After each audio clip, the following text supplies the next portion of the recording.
And we process re-engineering with the integration of teleophthalmology. And to facilitate that, we also design a teleophthalmological system.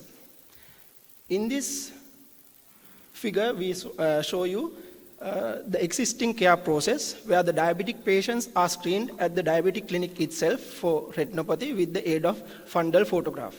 If there is a problem in the photograph, in the retinal images, they are referred to the eye surgeon. So we introduced teleophthalmology where the referrals can be done virtually and the eye surgeon can give his or her feedback remotely. And this is the high-level design of the proposed teleophthalmological system, which has the features, capabilities of registering unique patients, review their old records, as well as the retinal images, commenting about the status of the diabetic retinopathy, referring them to a higher specialist if there are any problems, and also the specialist has the capability of referring them back. So this uses the concept of store and forward principle, which is well known in telemedicine, and it is designed in such a way where it can be integrated as a separate module of the widely used HIMS system. So these are few screenshots from our PHP-based system. This is the registration module. This is the patient information which the clinician would see after registration. These are the past sessions of the patient which can be accessed. This is where you can add the fundal photographs. These are the graded retinal images with the diagnosis. And this is the dashboard of the consultant eye surgeon where he sees the completed and incomplete referrals made to him. And he has the capabilities of editing the junior doctor's diagnosis. And it has an inbuilt methodology where the junior doctors can clarify any doubts about the specific doubts about the retinal image, and the eye surgeon can give a feedback. So it was implemented in phases utilizing the existing infrastructure of the hospital. And for the evaluation purposes, we compared two samples who were screened with and without the aid of teleophthalmology. And their variables were compared using independent sample t-test. These are the descriptive statistics, and it clearly shows in the lower section that in the group which were screened with the aid of teleophthalmology has significantly lower number of visits to the hospital, significantly lower waiting time, as well as their section is higher. So finally, we can conclude that this model is adaptation of teleophthalmology improves the patient waiting time, their number of visits, and their level of satisfaction. And this model is proven feasible to be integrated onto an existing care process, clinical care setting. And finally, I would like to say, going forward, it has to be integrated into a proper EHR, maybe HIMS, without keeping as a standalone system. These are my references. And I would like to thank Professor Vajra Disanayakas to setting up this platform where people like us can come and present. And my supervisors, Dr. Rohana Marasinghe, Dr. Vasugi Gurusamy, the eye surgeon from Colombo South Teaching Hospital, and Dr. Udita Bulughapitia, the endocrinologist from Kaluboila Hospital, Dr. Nishan Sirivardhana and Dr. Rajalingam Niranjan, who helped me during the development and designing phase, and my colleague Dr. Harshak Jayakodi, and Mr. Chanuka Ruhunage and Mrs. Rohini Chandralata, who are my development team. Thank you very much.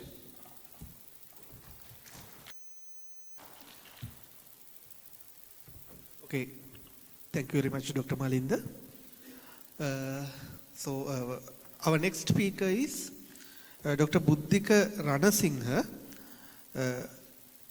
from Postgraduate Institute of Medicine, University of Colombo.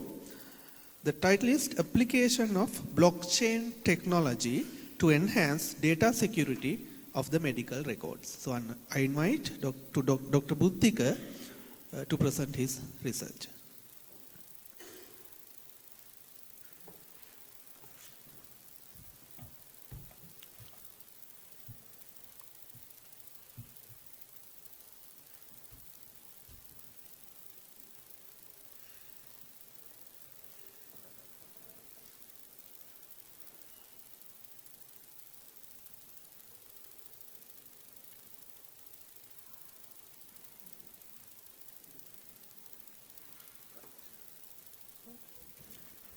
thank you for you all, and good afternoon for you all. My topic is, my study is about application of blockchain technology to enhance the data security of electronic medical records.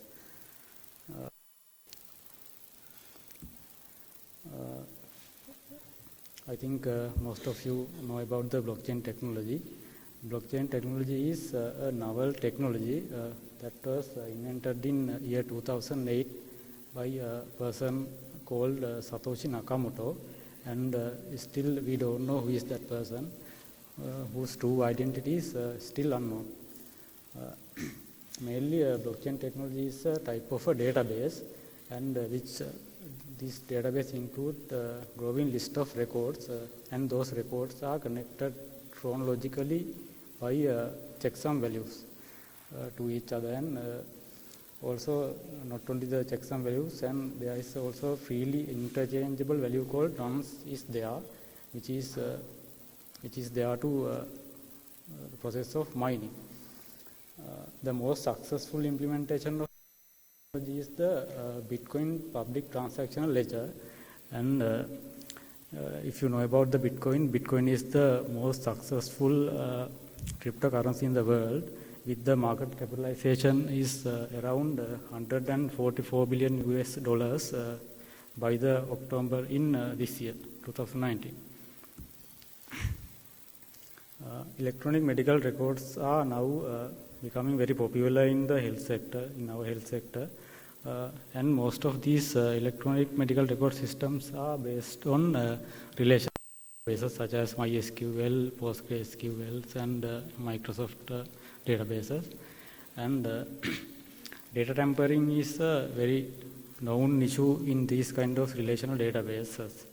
And if you know that someone with the administrative privileges can easily log into the administrative database of those relational databases and can easily change the information in that database. It is always we relying on the trust of the system administrator in such systems. This research explores the potentials of using blockchain technology to prevent the tampering of health-related data in electronic medical records.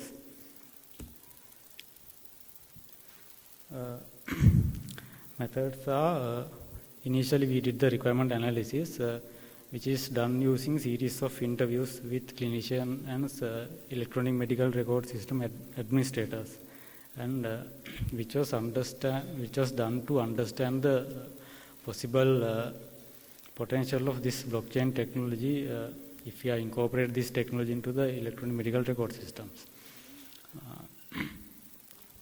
Then after that we developed a blockchain-based program, and we developed it using the consensus algorithm, which is known as proof of work algorithm, which is the consensus algorithm using in the Bitcoin cryptocurrency.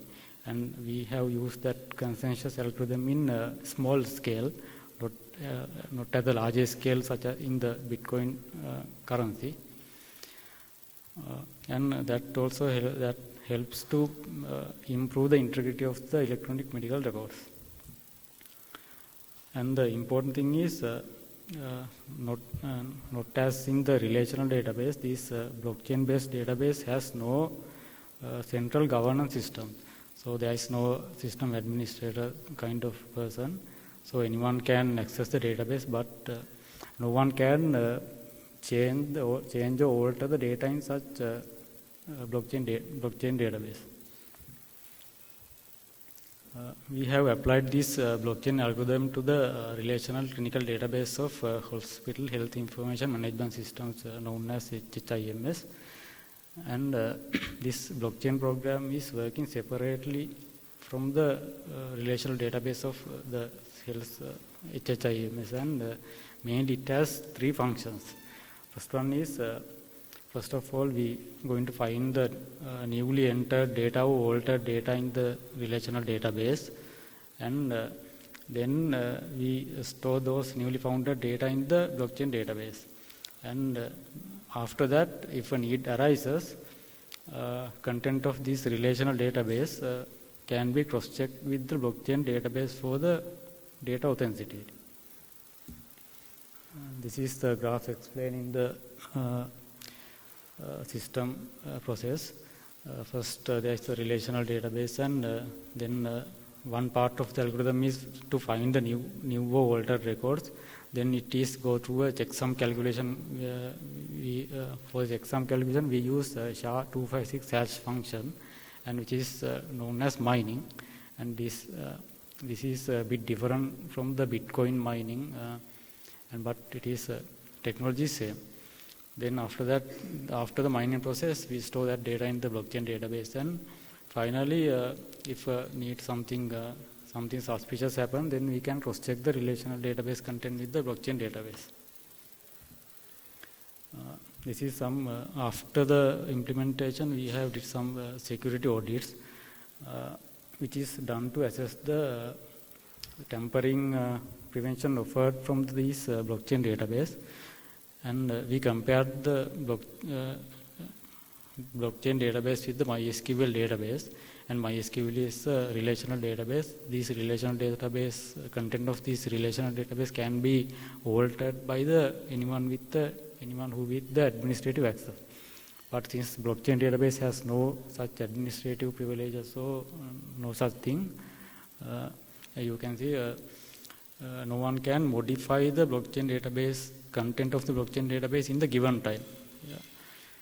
We have used 1 hour time period for mining, and within that 1 hour time period, no one could be able to change the database, change the content of the blockchain database. But with the MySQL database, we can just, with the administrative credential, we can log into the database and we can change. So the result was, it was possible to incorporate the blockchain algorithm to the relational database of HHIMS successfully. And thereafter, we have done that with the independent blockchain database repository was created using the native database of hospital information management system. So that this blockchain database can be used as the instrument to verify the authenticity of EMR data or transactions. Conclusion is now these days hacking attacks and data penetration attacks are very popular, and most of those attacks are not only for the money, and some of these attacks are targeted the personal data as well. So in the centralized database administration, such as relational databases, it is possibility of data tampering is very high. So this blockchain technology is found to be capable of protecting relational database from tampering by verifying the authenticity of the data which have been stored in this blockchain database. Thank you. Especially I like to thank for the Professor Vajra Disanayak and Roshan Devapathina for making this opportunity available for. Thank you. Thank you very much, Dr. Bodhika, for that interesting presentation.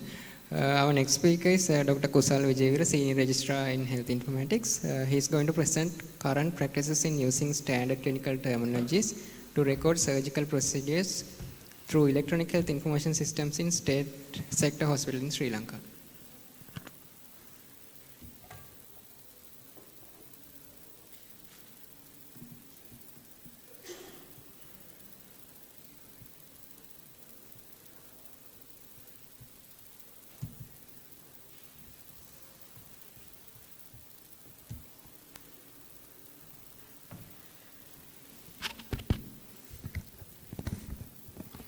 Good afternoon, ladies and gentlemen. I'm Kusal Vijayvira.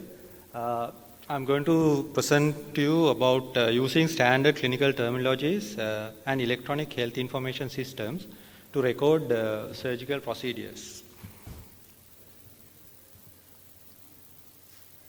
This is the outline of my presentation.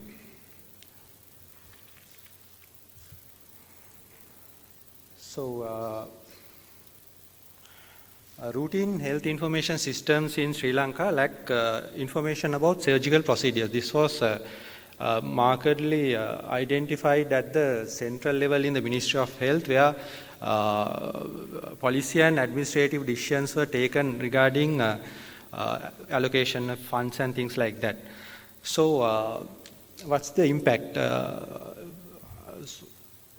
on the if you think at the other side, other aspect, if this data or information is available, what would happen?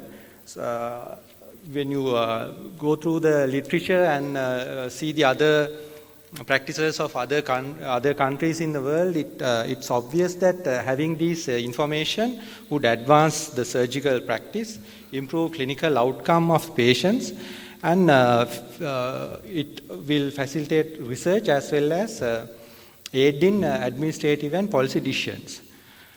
So, again, going into the literature and global experiences, one would expect that having electronic health information systems and standard clinical terminologies would improve recording of surgical information, as well as having that information at regional and national level for decision makers at each level. So the objective of my study is to study the current practice of using electronic information systems and standard clinical terminologies to record surgical procedures in state sector hospitals in Sri Lanka.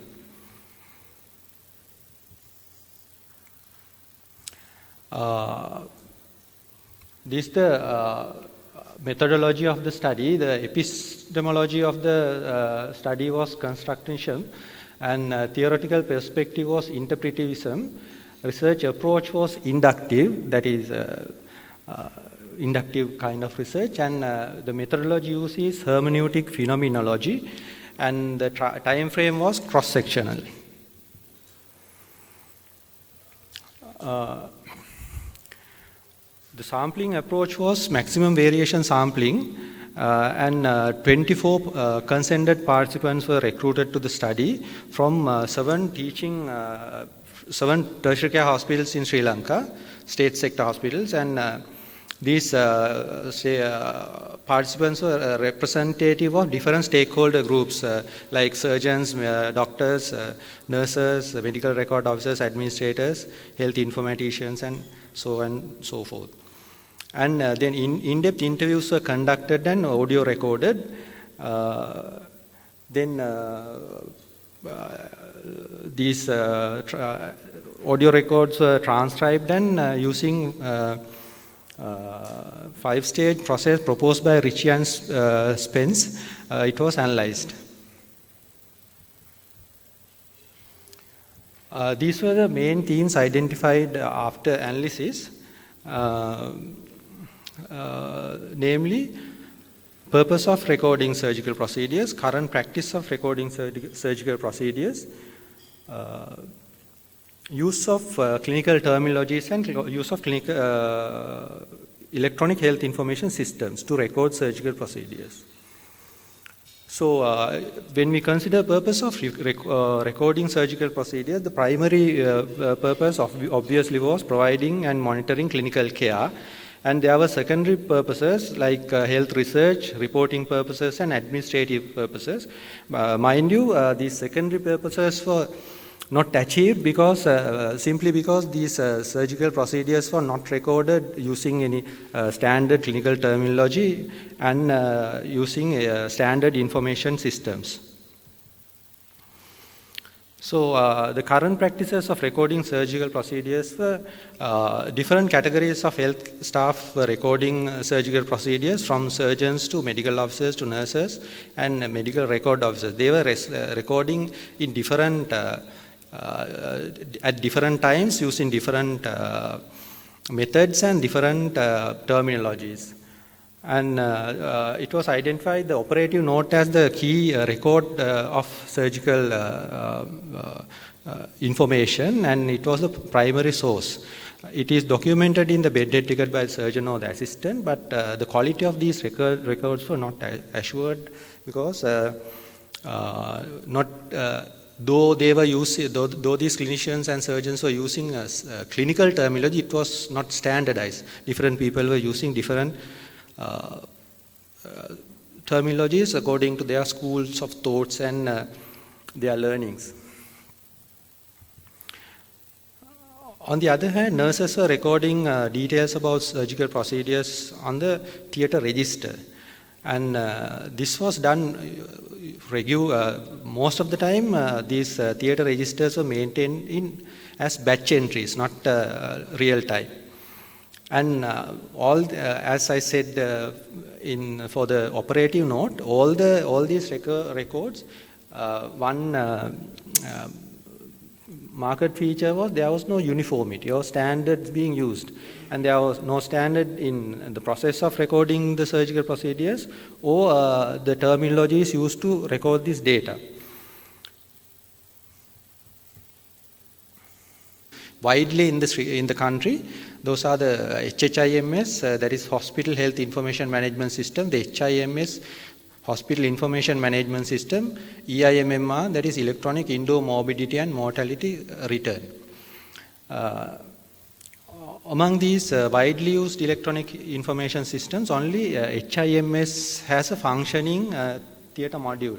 And that was also implemented in one tertiary care hospital as a pilot implementation.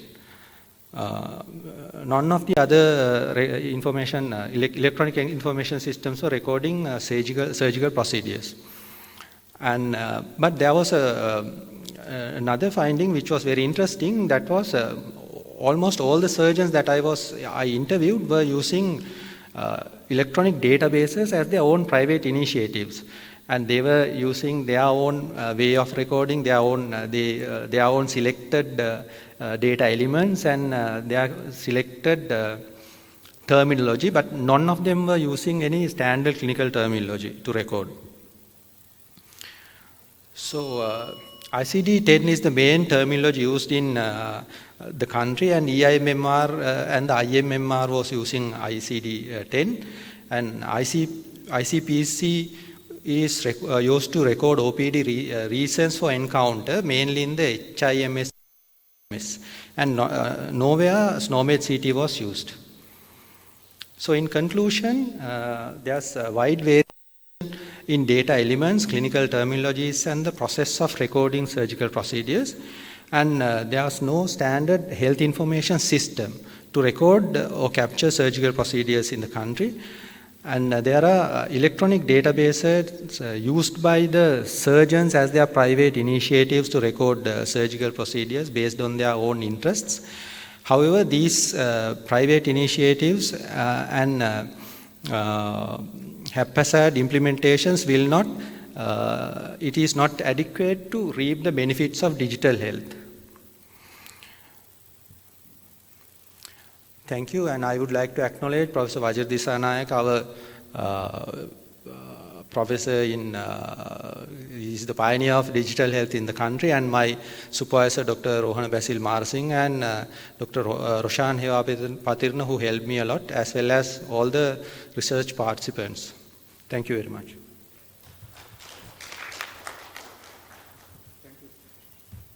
Dr. Kusal. Thank you very much, Dr. Kusal. Just a reminder of your allocated time. Each presentation is allocated 10 minutes, and once 8 minutes reached, you will be hearing one bell, and once 10 minutes gone, two bells will, you can hear two bells. So you have, once you hear one bell, you have 2 minutes more. Our next paper presentation will be done by Dr. Buddhika Aryaratna, Senior Registrar in Health Informatics. The title is Limitations in Electronic Prescribing in Sri Lankan Context, a qualitative study.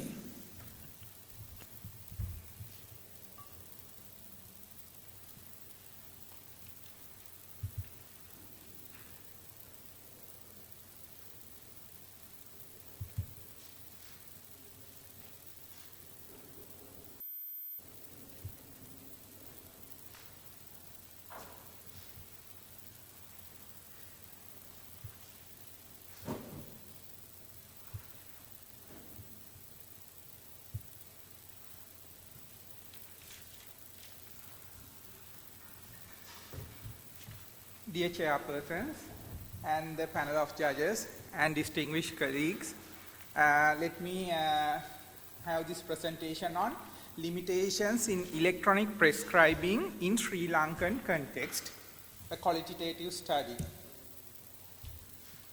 Now, earlier, what we used to have is paper-based prescriptions. We take a pen and on a paper, we write a prescription as a medical practitioner. So, the knowledge we gathered in our medical colleges and the experience and rules and regulations will affect the outcome of the prescription. But when we are using an electronic prescription, there are some additional restrictions that are imposed by the system or the UI design of the system we use. So, the main objective is to identify any limitation in electronic prescribing in contrast to paper-based prescription generation and to propose improvements. Now the methodology, this was a multi-stage integrated approach. The first stage included literature review to develop models of the workflow and the artifacts and the user interactions of normal prescription generation. And an anonymous online questionnaire was used to capture the usability data of each model identified. Then a semi-structured interview carried out among electronic prescribers in Sri Lanka to identify the fitness of electronic prescribing to address each of the models identified. And then a development of a prototype which allowed all identified models.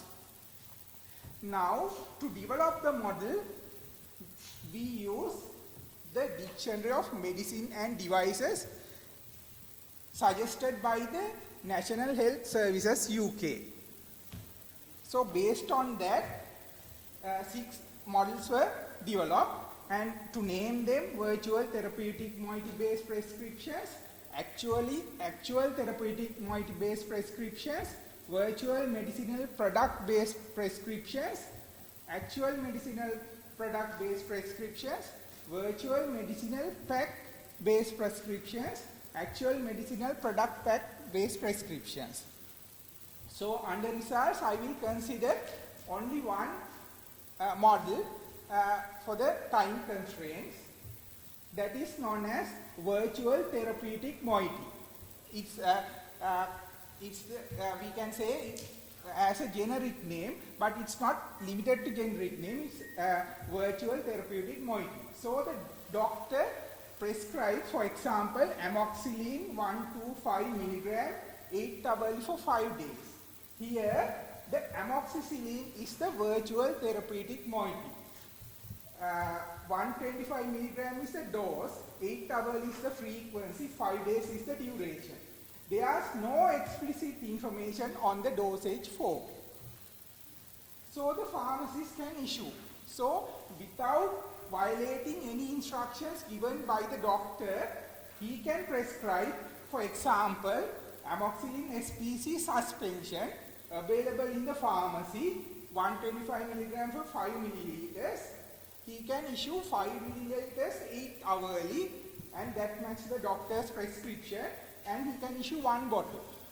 Or he can make a decision not to give amoxicillin suspension but to use amoxicillin chewable tablets, depending on different reasons.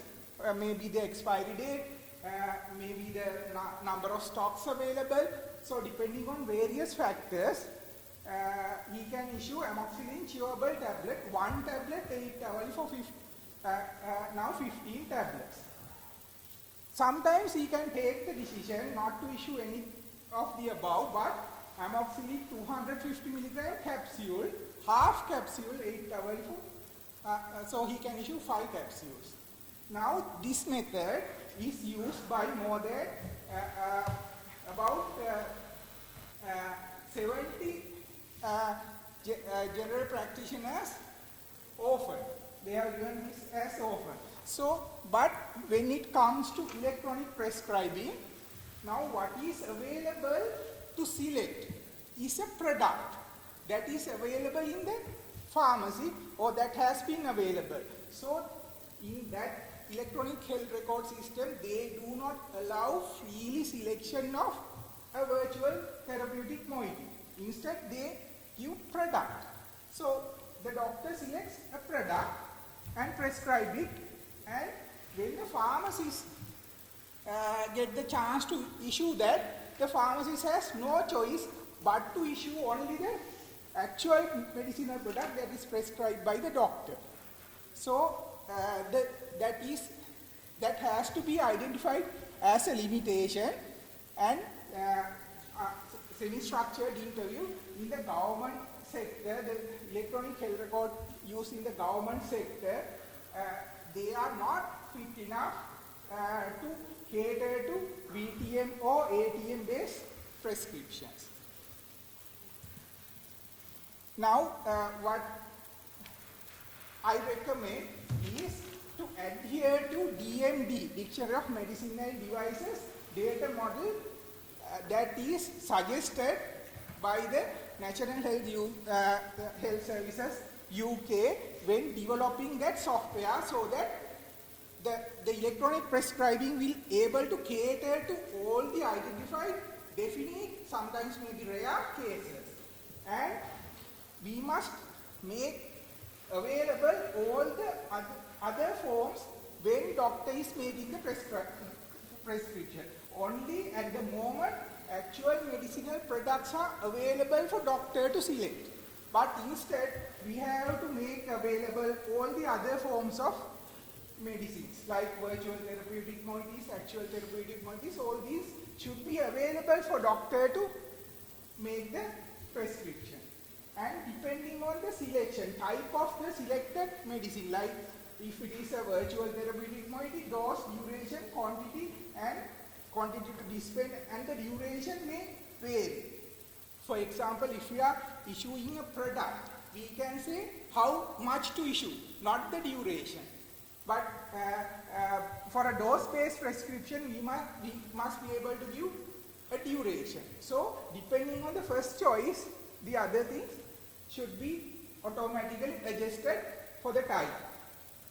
And this is quite possible if we give a free text output, but that is not practical. And now the developers of this software do not identify the prescription generation as a different process from dispensing. What the doctor is expected to do using these electronic prescriptions is to generate a dispensing note. But we must identify that making a prescription is different from a dispensing note generation. And now there's a tight coupling of the prescription items available with that of stocks. All these are tightly coupled in Sri Lankan electronic health record system. So the available for the prescription are those in the pharmacy, listed in the pharmacy. So we have to loosely couple it. And we can have a decision support for the pharmacists to convert the prescription into a dispensing note. So these are my suggestions, and it is necessary to identify now there are limitations in the electronic prescription formats, or else there will be a development of non-intentional trend to use only actual medicinal products for prescription generation. Thank you. Thank you very much, Dr. Bodhika, for that presentation. Next speaker is Dr. Gomindu Kulatunga. He is a Senior Registrar in Informatics. His topic is a review of guidelines related to regulations on telehealth and internet-based prescribing from selected countries.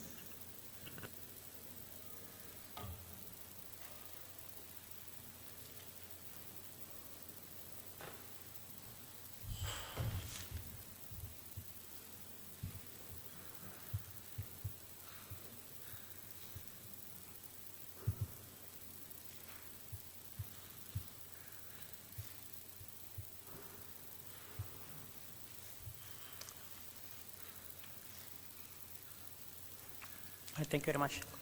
Ladies and gentlemen, I am Dr. Govindu Kulatunga. I am a senior lecturer in health informatics attached to Faculty of Medicine. My presentation today is a review of guidelines related to regulation of telehealth and internet prescription from selected countries. This is part of my literature review for my MD research.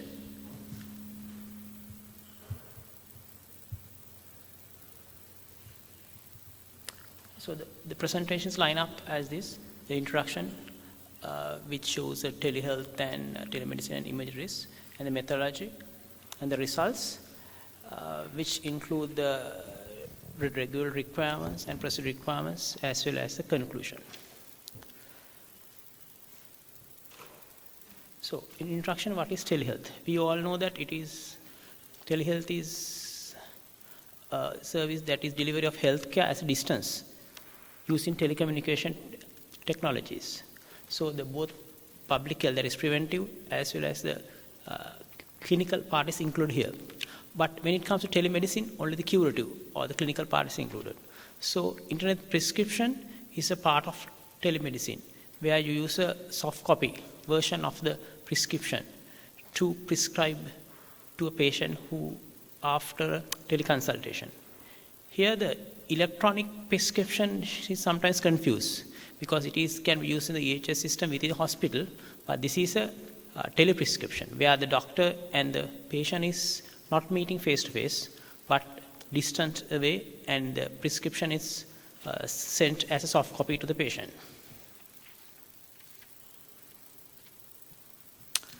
So these telehealth services are expanding rapidly throughout the world with geographic distance as well as social reasons.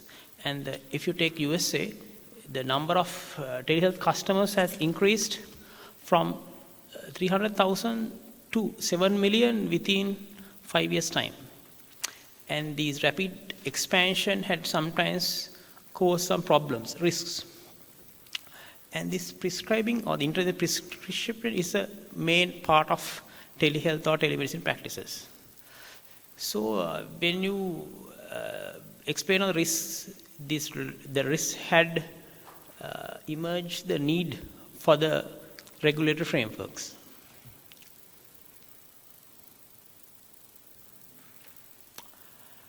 So what are these risks? So these risks will reduce or accept a standard of care. The quality care which is given to patient face to face will get subsidized. Also, there can be non-genuine doctor-patient relationships, as well as there can be risk of doctor shopping and patients going for prescriptions of control drugs without a real need. And there can be multiple prescriptions from the doctors, and that can be a problem. And even in 2018 and 17, the USA, their board of in USA. And there is also cross-border prescribing, or where doctors who doesn't have license to practice in another country will practice from abroad. So due to these emerging lot of risks, many countries are developing the guidelines and also acts on these. And some of the countries which I've studied on this are these like USA, Australia, France, New Zealand, and Singapore. And when it comes to Sri Lanka doesn't have any guidelines on telehealth or telemedicine or prescriptions. So part of my study is to study the existing laws and regulation rest of the world and make a framework out of it for Sri Lanka. So the methodology is that guidelines related to the regulation of health services, it starts from registration of the medical practice. The prescribing part was studied using web-based databases, education material, which are available online. And these documents were reviewed and also analyzed. So what were the results? So there are 14 guidelines. They came from Australia, Canada, Denmark, France, New Zealand, Portugal, Singapore, United Kingdom, USA, and many states were there. And all these countries have a well-established digital health ecosystem and I don't know what is the relation which came first, but both were with their countries. So these guidelines all were related to the practice of telemedicine as well as introduced prescriptions. In general, any medical prescription is valid when it is prescribed by a registered or the licensed doctor. So in the most problematic area of cross-border prescription, every regulatory act shows that the doctor prescribing or the physician should be registered in the country of the patient when he is living. I mean, if a Sri Lankan is living in Malaysia, doctor can't prescribe. The Sri Lankan doctor who is living in Sri Lanka should have registration in Malaysia. That's how it works. And so these or the regulation had very common topics or common areas. First is general regulatory requirements, starting from registration physicians, deliver standard of care, which is equivalent to face-to-face, check appropriateness of this application, and as well as have pre-established relationship. These are the regulatory requirements which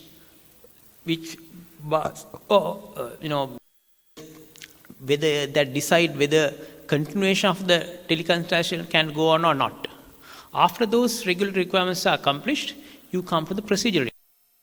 So in here, the doctor should maintain confidentiality, safety, security, and as well as obtain patient's consent, educate patient on the procedure requirements, and the doctor's identity as well as patient ID should be revealed within the consultation.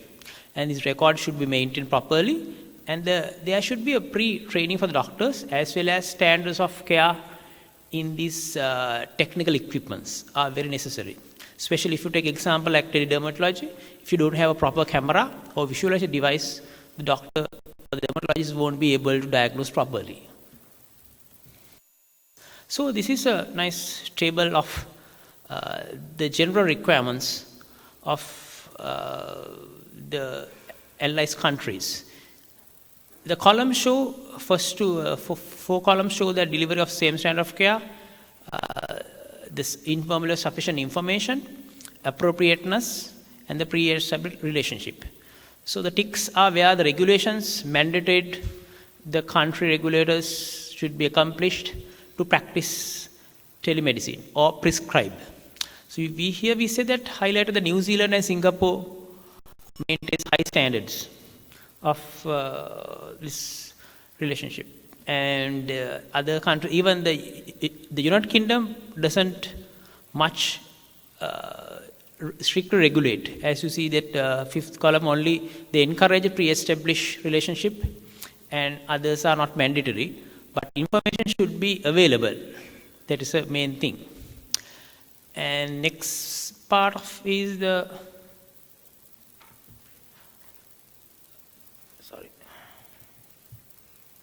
next is the procedure requirements. Here, the confidentiality of the patient information, patient consent, procedure requirements, that is education patient or procedure, as patient identity verification. These are very strictly, according to that yellow highlights here, that a lot of countries agrees that they need to be accomplished. And next part of the requirement, the clinician's identity, technology equipment, and the training. These are, we see that common areas. And the common, what is the most common in this is that the Singapore, even very small, less than the size of Colombo city, has you have to have all the requirements of this telemedicine acts to practice telemedicine in that country. So if you are coming for an agreement with Singapore, you should consider those things in the future, because who can practice telemedicine in Sri Lanka, whether Singaporeans can practice here or we can practice there, that would be considered. That's the importance of critically analyzing these research methods. So in discussion, so in discussion, there's deficiency of available guidelines and with their need to analyze the telehealth needs of Sri Lankans, as well as update the guidelines. So developing this framework through these assessment of these previous pre-established, other country laws will be helping developing our own country's laws and regulations on telemedicine and telehealth for Sri Lanka. Thank you very much. Thank you, Dr. Gomindu. Next free paper presentation is a novel artificial neural network-based algorithm for detecting vascular occlusive diseases in retinal images. Presenter is Anupam Jayaratne, Senior Registrar in Health Informatics.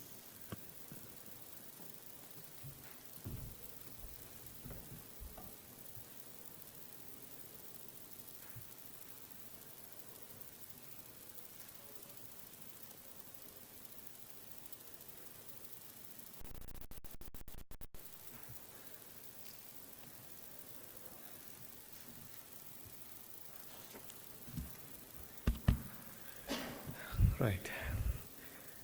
Good afternoon, everyone.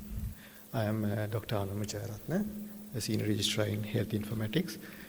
And today I am going to present a study on a novel artificial neural network-based algorithm for detecting vascular occlusive diseases in retinal images.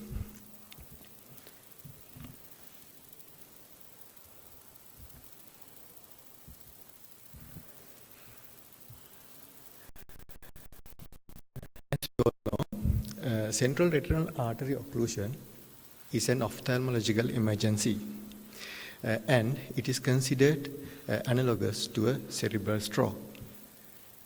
Central retinal venous occlusion is the second most common cause of blindness due to retinal vascular occlusive diseases after the diabetic retinopathy. Therefore, early detection and treatment of central retinal vascular occlusions become vital. Though few studies had been conducted on automatic detection of central retinal vascular venous occlusions, there are no published artificial intelligence-based methodologies on detecting central retinal artery occlusions. Therefore, this is the first study that applies artificial intelligence in diagnosing both central retinal artery occlusions and central retinal venous occlusions. And that makes the artificial neural network-based multi-class classification algorithm developed in this study is unique and first of its kind. My general objective was to develop an artificial neural network-based algorithm which can be used with ophthalmological diagnosis support systems trained to minimize false negatives in detecting in the detection of retinal vascular occlusive diseases. And the specific objectives were development of an artificial neural network-based methodology for automated detection of common retinal vascular occlusive diseases, central retinal artery occlusion and central retinal venous occlusions, and to train the artificial neural network algorithm to reduce the false negatives using a training data set and validation of this methodology using a test data set. The developed algorithm consists of several steps. These include image pre-processing, image segmentation, feature extraction, feature presentation, and image classification. In image pre-processing, retinal images were processed to differentiate their foreground from the background. This foreground was composed with optic disc, blood vessels, and other clinical features, while the remaining posterior pole of the retina makes the background. This pre-processing was achieved in multiple steps. Under the image segmentation, identification and extraction of the optic disc, fovea with macula with fovea, and the retinal hemorrhages were done. Here, optic disc segmentation was conducted using a contrast-based mean clustering algorithm. These images shows several steps involved in the segmentation of the optic disc, and here the image D shows the segmented optic disc. Then macula and fovea was segmented using a mathematical morphology processing algorithm, and these images again shows a few of the steps involved in the macula and fovea segmentation. The segmentation of the retinal hemorrhages was done using a mixed method of morphological processing and image contrast adjustment.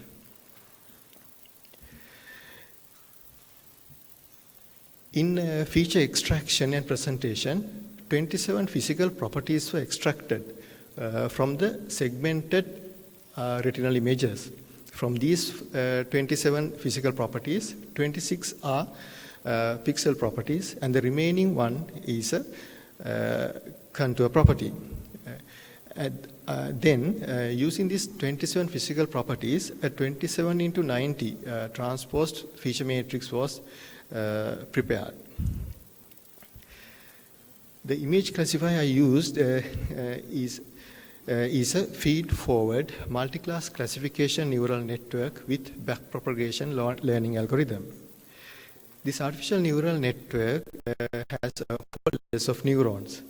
These layers include input layer with 27 neurons, first hidden layer with 81 neurons, second hidden layer with 9 neurons, and output layer with 3 neurons.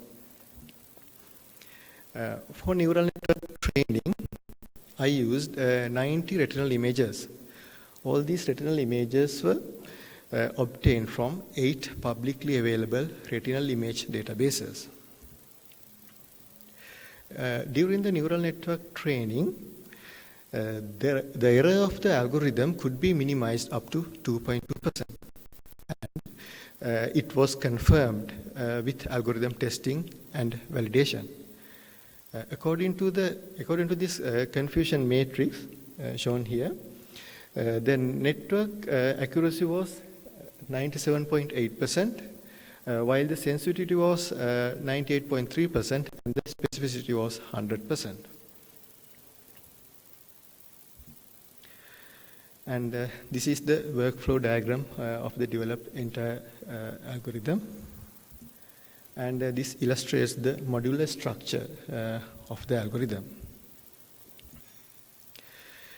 In conclusion, this study presents the first ever artificial intelligence-based approach in automatic detection of central retinal artery occlusion and central retinal venous occlusion. As this algorithm is trained to minimize the false negatives, it can be used as an automated diagnostic support system in ophthalmological screening programs. And thank you very much. Thank you very much, Dr. Anomada Ratna, for that interesting presentation on artificial intelligence. The final presenter in this session is Dr. Niranga Lianarachi. He's a Senior Registrar in Health Informatics. He's going to present evaluation of health information systems in Sri Lankan state health, a cross-sectional study.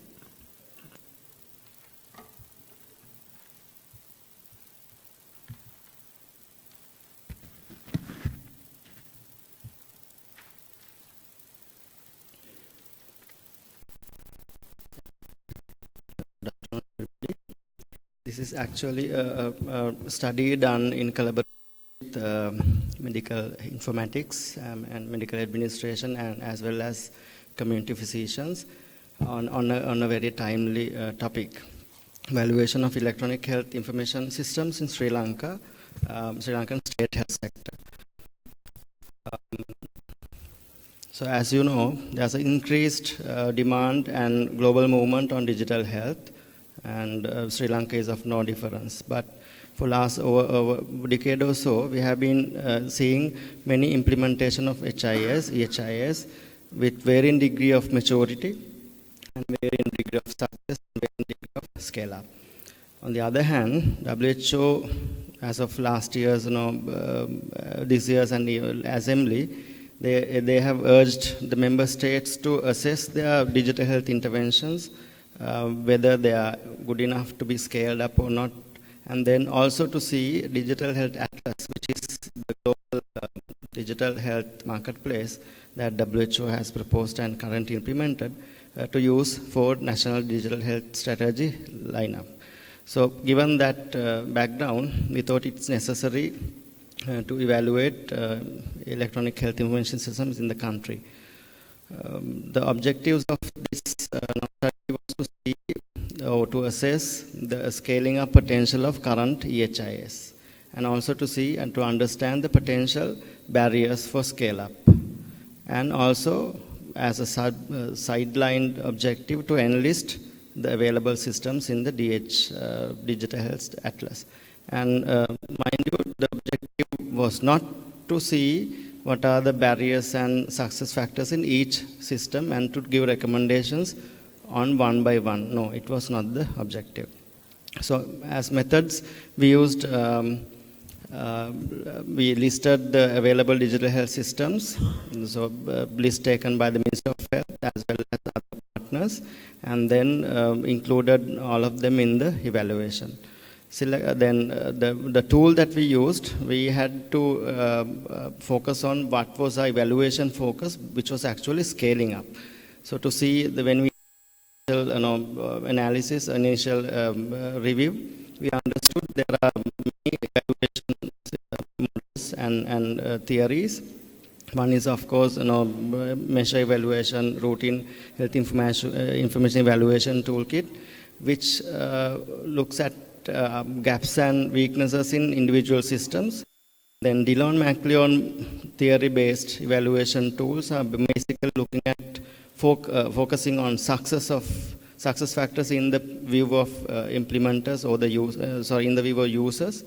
And the mHealth, which is we call the MAPS, the mHealth assessment and planning toolkit, which has a focus on scaling.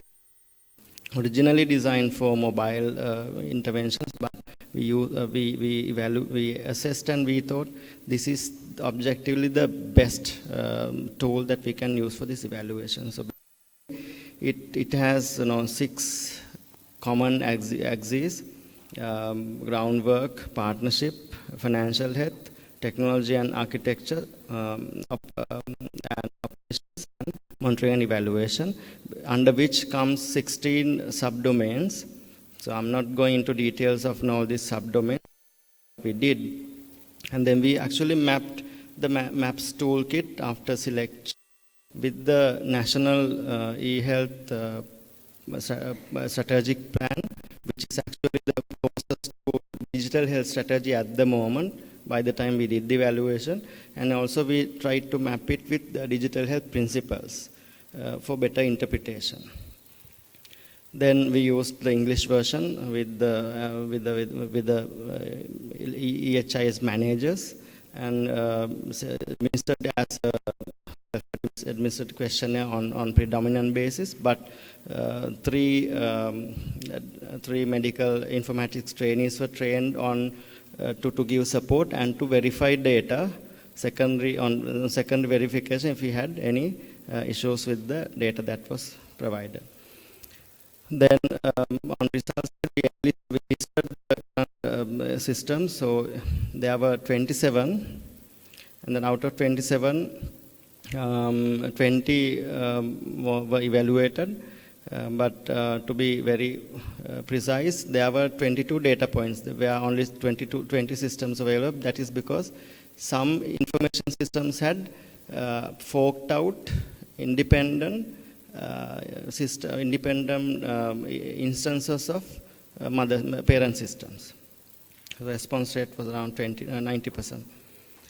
And then we summarized them under WHO classification of interventions, and to see There was none existing at the moment, at the time of the evaluation, purely on with a client focus. Most of the systems were on health system manager as well as that healthcare providers focus. And two we categorize under data services. So when we go into details of the systems, most of them had scoped at national level, although they were implemented by institutions, and we actually had both national and institutional focus as well. And financial support from the government or the Ministry of Health, if you have to see, 16% had no financial support from the Ministry of Health. They were actually donor supported, and about 25% not money but people support, but that involves some sort of economy, some sort of money spent by the government. So about 41%, not much supported fully by the rest, actually, yes. Then the key health challenges as perceived by them were addressed by the system were health information.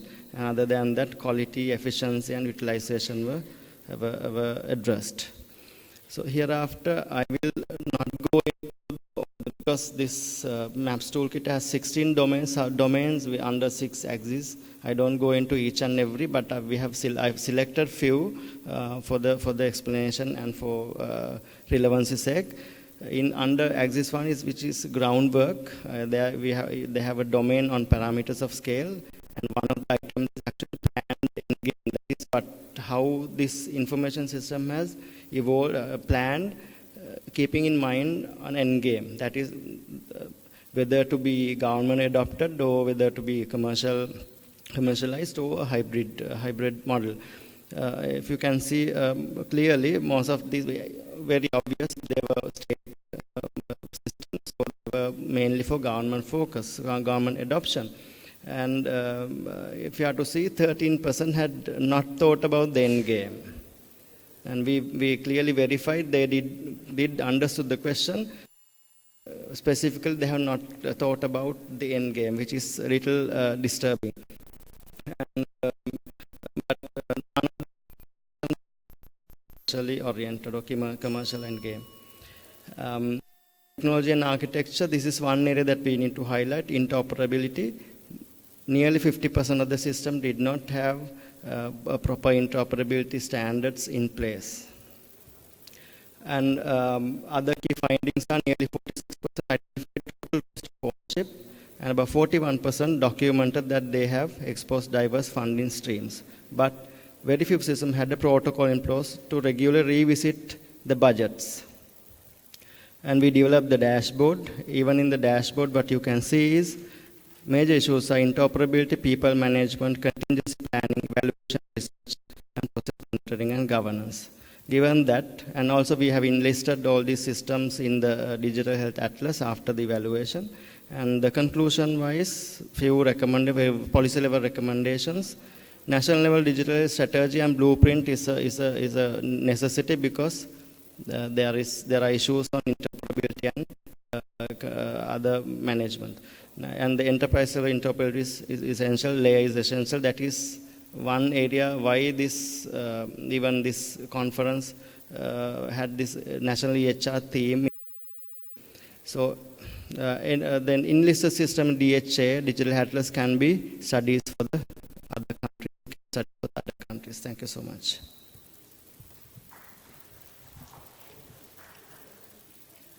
Thank you very much, Dr. Niranga. So we have completed all 7 free paper presentations in this free paper session. As the time, we are running out of time, so we will have only 5 minutes for your questions from the presenters. So the audience, you can ask your questions from the presenters.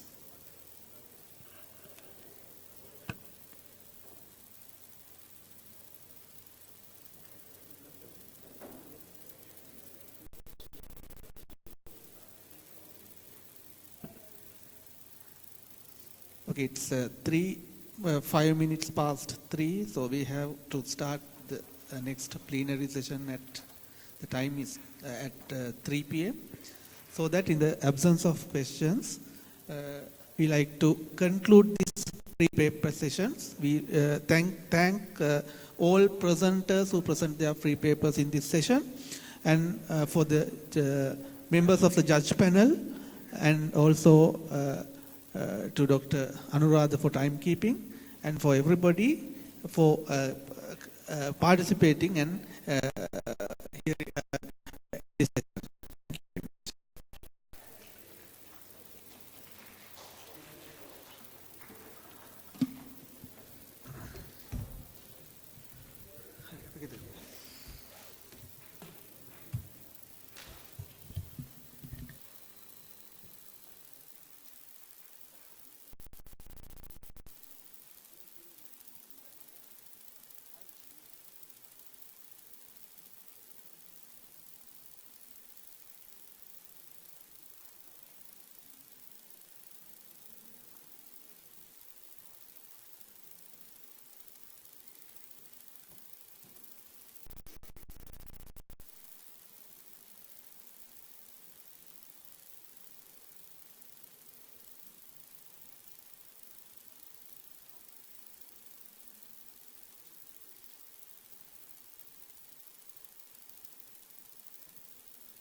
So while some technologies might have remained, there are so many new technologies aware about it, and we are capable of understanding how it can impact a low resource context such as ours. Either we may do more damage to the health system by adapting those in an untimely manner, health arena. So The session will run as initially we will have 3 presentations from our industry experts, namely in relation to blockchain. The second session will be in relation to AI and data sciences, and the third session will be on IoTs and what's its role in the digital health ecosystem. Thereafter, we will go into a panel discussion where we'll discuss more about how bioinformatics plays a role. So, without further ado, can I first invite our first speaker. He is Dileepa Jayatilaka. He is the manager research at 99X Technology, and is the co-founder of blockchain-based food trace. He has targeted the 2 blockchain-based products, Block Event and Jigsaw, developed by 99X Technology. And he leads many teams in 99X Technology, focusing on blockchain, mobile, and web. During his 16-year career, he has developed numerous software products and enterprise systems for ISPs and enterprises in Norway, Sweden, and US. He was author of some publications and conferences. He has also spoken in various local and international events. Dileepa, it's over to you.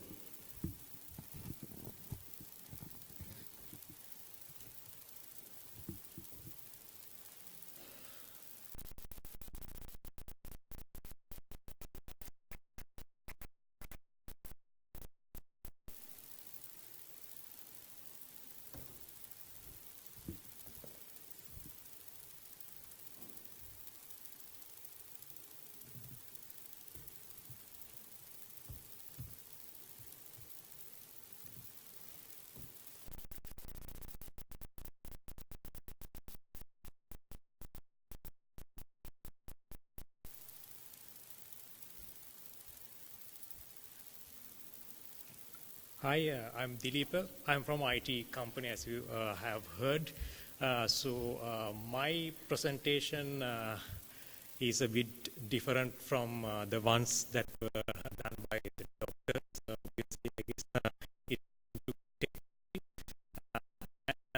As you heard, we have done few applications with blockchain technology for the past 3 years. Unfortunately, none in healthcare sector.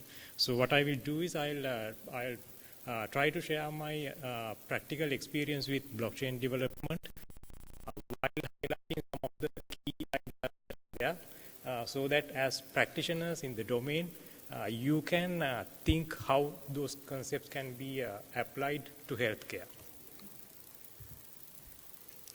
So for those of you who have not heard a lot about blockchain, blockchain is the underlying technology in Bitcoin, which came in 2009, just 10 years. So it's a fairly new as a technology. So this is the idea, basically. If we take how the fiat money, which is the usual money that we are used to, and how to make sure that that money actually have value. Backed by 2 supportive systems. The one system which comes from the national state, which is the government, which is a political superpower, which guards, which imposes the legal system and guards money, so that if somebody tries to print money illegally, they will be punished. On the other hand, banking system, which is an economic superpower, and which keeps replicated records on the money that is being printed. So it's the combination of these 2 superpowers that makes money a reality in any country. But the problem is, for this type of a system to work, we have to depend on these superpowers, the political superpowers or economic superpowers, which are usually corrupted everywhere. So that was the challenge behind Bitcoin, and Bitcoin came up with really uses digital technology to come up with a form of money which does not need a government or banking system. So blockchain is that revolutionary technology behind it. So some people compare blockchain to internet in terms of the potential change cause in the world. So it's a huge thing, but it's a really new thing. So first, I'll show you a pretty simple blockchain-based app that we have developed. Because one of the problems when learning about blockchain is there are a lot of people who talk about blockchain conceptually. There are fairly few, only a few number of people who have actually done something with it practically and developed an application. So we have done few apps. So this is one of the simplest of them, which we called block event. The purpose is so simple. So let's say there's an event organizer there, and a potential participant, and the participant wants to pay for a ticket, obtain a ticket, and use that ticket to enter the event. So now, a blockchain scenario. First, the event organizer has to create what is called a set of assets in the blockchain. I think we can find an analogy in healthcare as well. Anything that you can value, you can create an asset in the blockchain to represent it. So here the asset is a ticket. Now the participant and the event organizer also sets a price for the ticket, but that is not set in the blockchain. That is set in what is called a DApp, which we are developing. So when we see that we are developing a blockchain-based app, often what we are doing is developing this kind of a DApp, which stands for decentralized application. And then the event organizer tells the DApp, okay, this is my event price. Now the participant makes the payment using any kind of payment gateway to the DApp, and once the DApp approves that transaction, it tells blockchain, okay, now this guy is eligible to carry one ticket.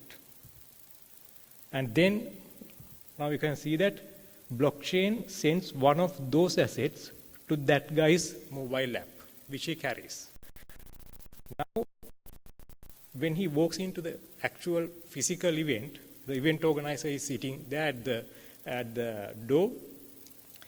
The event participant, using that asset, can create a QR code, which will be alive for a few minutes, and then use that QR code to request entrance to the event. And he makes that request to the DApp, not to the blockchain. And then it's the DApp that communicates to the blockchain, mentioning that, okay, now there's a guy who's claiming that he owns an asset like this, and DApp asks blockchain whether this asset is a true asset or legit asset. And then the blockchain checks, and it verifies that the asset is true, and at the same time, it takes the asset back and gives the green light to the DApp. Okay, now this guy is permitted to enter to the event, and which the DApp tells the user. DApp is something like a dashboard or something. So the event organizer, when he scans the participant's QR code, in his dashboard, he can see that, okay, this is a legit ticket, and he can authorize this entrance. So that is that's one of the simplest things that you can do with blockchain. Simple asset management. But then, one of our more advanced uses of blockchain is the startup we are working on food delivery. About before purchasing a food item, to scan a barcode or QR code on the food item and see the entire history of it to be confident about whether it's okay to eat, it's fresh enough, it's safe, or has it been produced with sustainable practices, and what in producing that food product and everything. But the problem with the traditional traceability is you get all this information, but how can you trust them? Because it's the business that tells you this. Business can tell any lie to make you pay a premium. Right? So that is a challenge.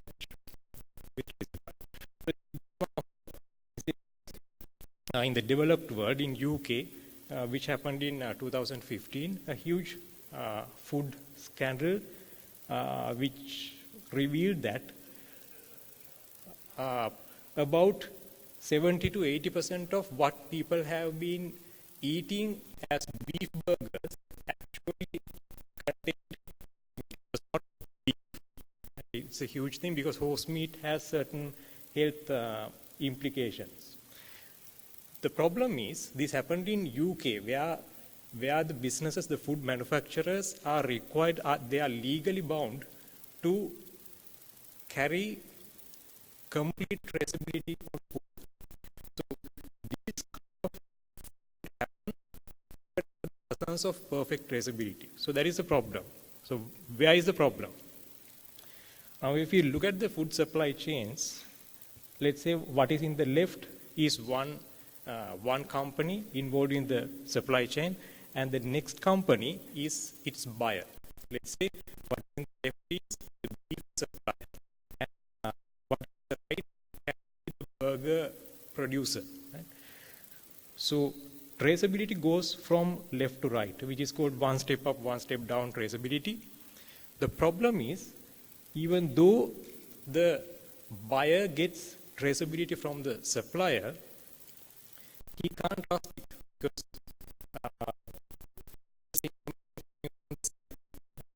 so because of this information is vulnerable for fraud.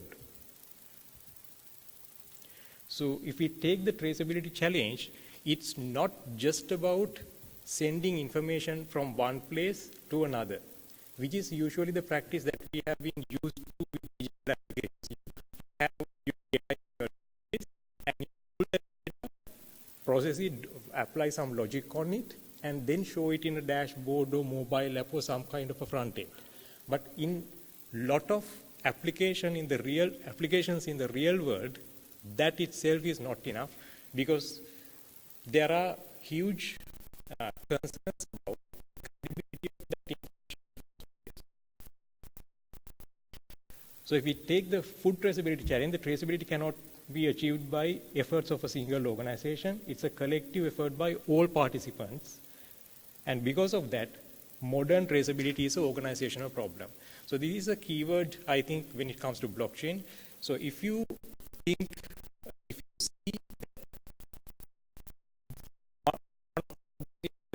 let's say any problem in healthcare, if you can relate it to a problem of organizational nature, a problem that arises because of interactions between lot of parties exchanging information between them, probably blockchain is a really good technology to do. And there's logic behind us using blockchain in Tracefied as well. So traceability, if we take the technology aspect, on the left, we can use a lot of cutting edge technology, IoT sensors, run by AI technology,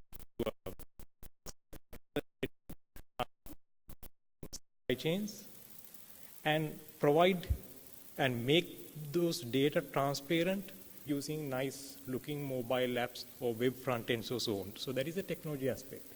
And that's not the area blockchain is stepping in. Blockchain actually solves the other side of the problem.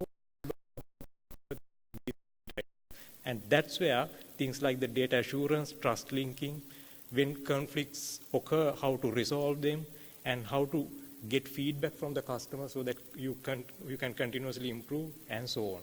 So that is the aspect blockchain is actually solving. So let me show here. So this is one of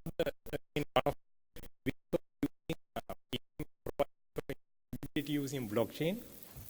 What you see on the top piece under data ingestion, so this is your input data, and the input data goes to a usual database. And what we do with blockchain is, one of the things we can do with blockchain is mechanism called hashing on that data and send the hash into the blockchain. So that hash will be sitting in a public blockchain. Like there are a lot of blockchains. There's one called Ethereum, which is the most popular one.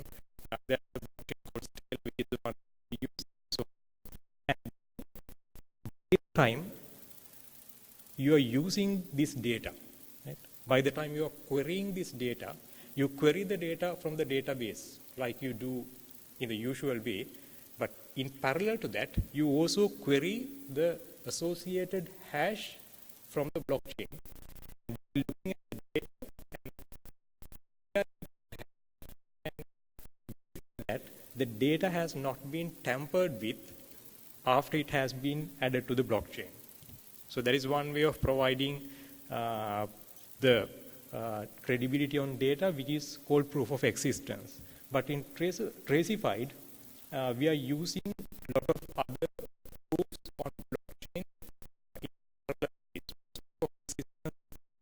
Itself is not enough. I don't have time to explain why it is. For instance, we provide proofs like proof of COC, what you see in the middle, which is proof of change of custody. If you, for example, if you claim that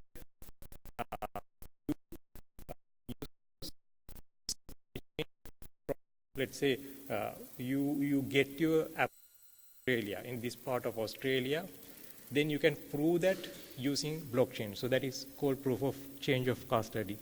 And certificate assurance is in food supply chains, a lot of labs, certification bodies are involved.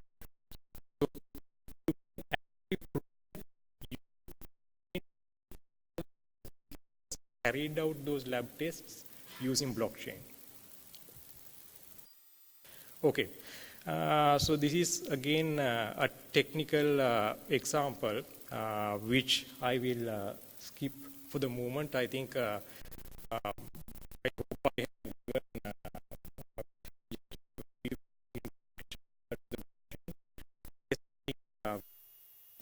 have during the discussion. Thank you.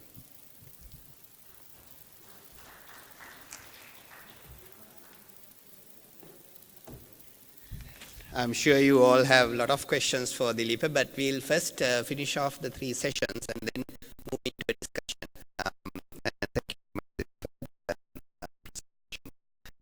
Thank you. Srinath Pereira. He's a scientist, software architect, and a programmer that works on a distributed system, and he's the vice president of research at WSO2.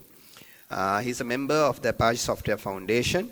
He co-designed several widely used projects such as Apache WSO2,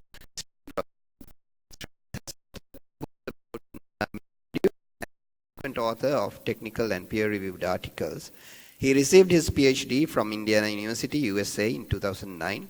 He has been involved with the Apache Web Services project since 2002, and he is a committer on several Apache open source projects, including Apache Axis, Axis 2, and Geronimo.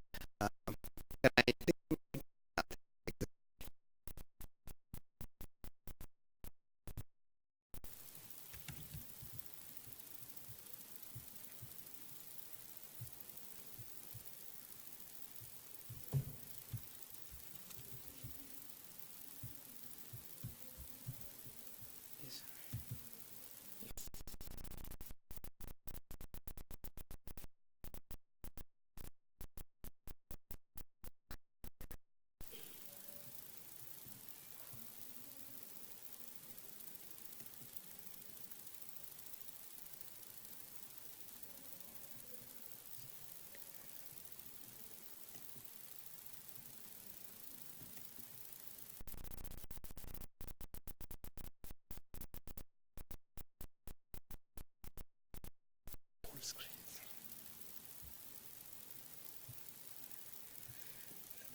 Presentation.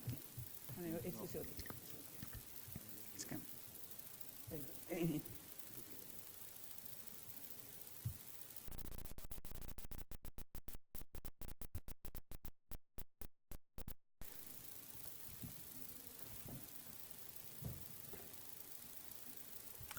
Okay.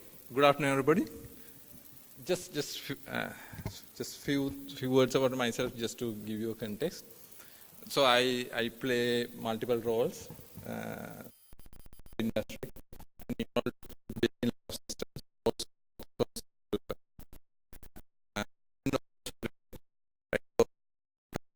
I'm trying to combine many of these views together. Okay. So let me start with a very brief introduction to AI. So when you look at the problems, right, problems we try to solve, there are certain problems. If you want somebody else to just write it down. For example, write it down and ask a friend or your kid to do it, and he or she could do something close enough. However, there are certain problems that are very hard to write down and explain. Let's say you want it to write down how he should be driving. It doesn't work. The only way to teach him is to get him to try it out and give feedback. Right? So these two are two different kind of problems. The first we can describe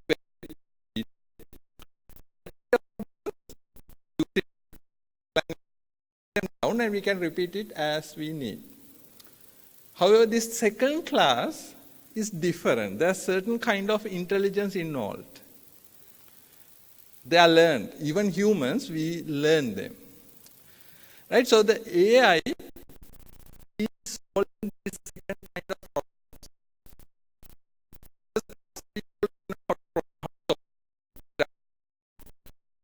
The AI is about solving this second class of problems. So when you think about AI, this Andrew Ng, he is a famous AI researcher and a professor and an educator. He has this rule. Now AI,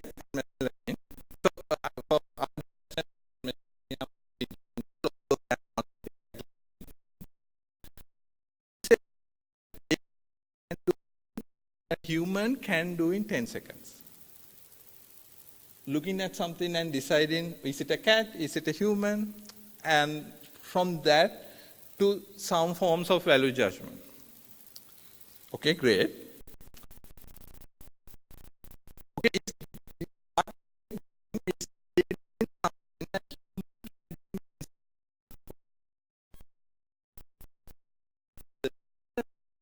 that AI can do it very, very fast. Because computers are very fast, so fast, it's like hundreds of thousands of times fast. Right? So,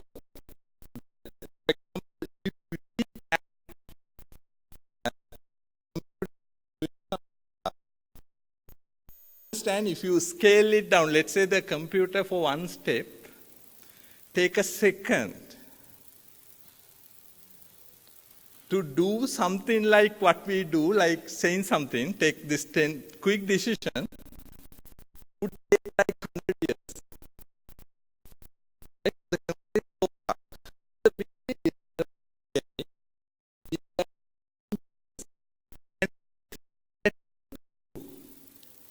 but can do it very, very fast.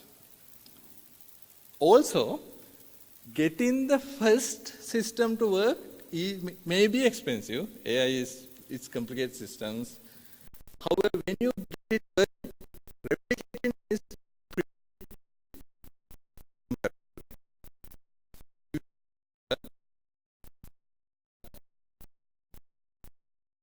you all can look at the vehicle that goes through, look at the number plates, understand, and write it down. Right? So it's possible, it hadn't been a problem. But with AI, AI can track every vehicle that goes on the roads.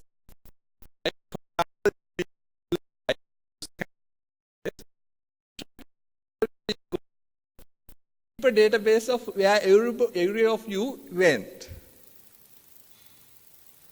Now with humans could do the same thing. It wasn't a problem because humans are expensive, they're slow. But once the it's not now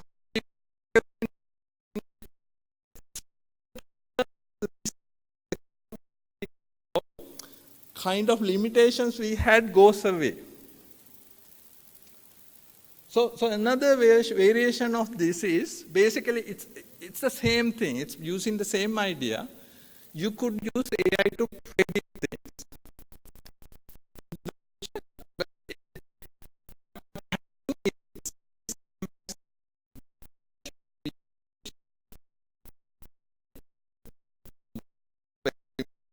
Like, for example, you might know when your kid is lying. That's a prediction. Right? So what AI does is very similar things. However, because AI is very, very fast, it could go through so many cases.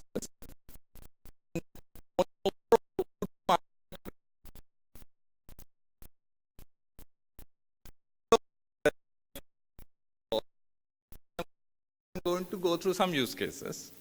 Right? As I said before, I'm not in the health science, right? I don't know your use case as much. This is the external view, right? But these are the kind of examples of things you could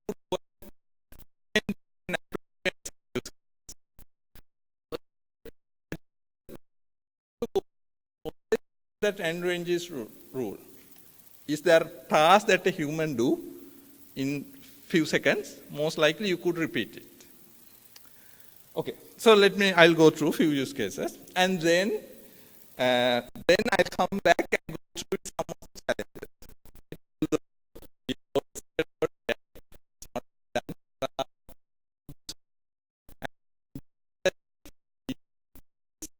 Those things are there so that we'll handle it carefully. So let's go through this. So, of course, if you do any of these things, we need the data, right? I think this is one of the main theme of this conference, and to take these decisions, etc., we need this data. But I think you may know more than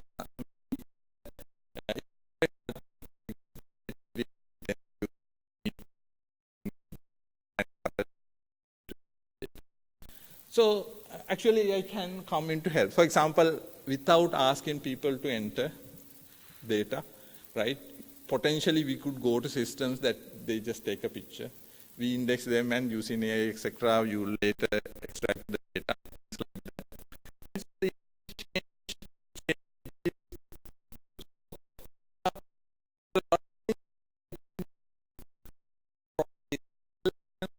sometimes extracting data from videos, things like that, that you can do without changing the process.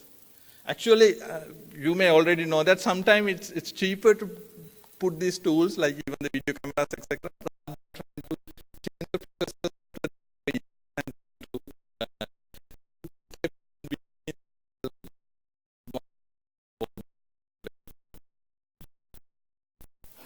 so the second, I think if you take Sri Lanka, one of the main challenges is that we don't really have our personal health data.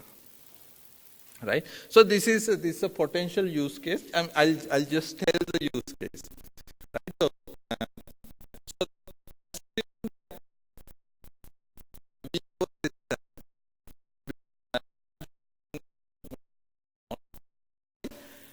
so basically, you install this app, right? All your medical data, you take a picture, right? So the app would store it in your phone, also encrypt it and put it in the cloud. So they do,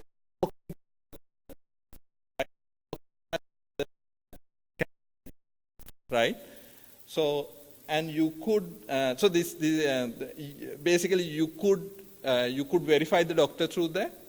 Then you say, I want to share the data with the doctor, right? So then basically on the back end, there's a connection between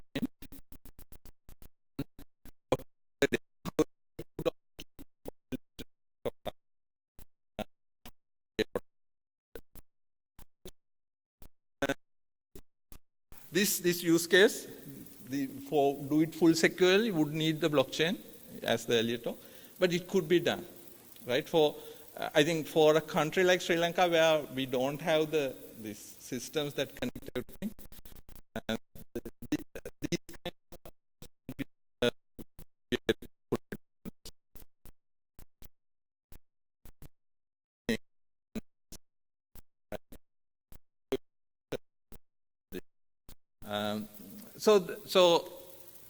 so again, this is a very much argued matter, right? So, but at least in my belief, it's straightforward diagnosis.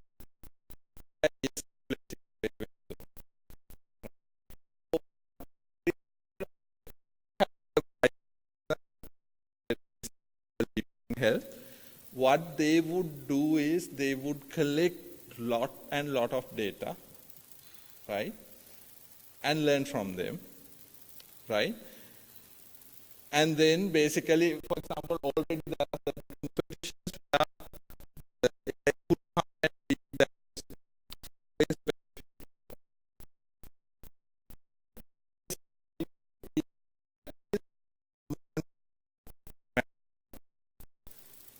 Right? However, that does not necessarily mean the humans are completely replaced, because I think that is the case for direct and specific use cases. We all know that if you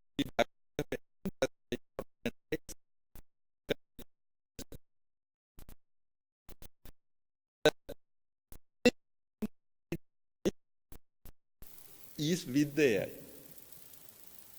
Only way to do better than AI is for human to work with the AI to bring the context, hand over to AI the easy things, critical things, keep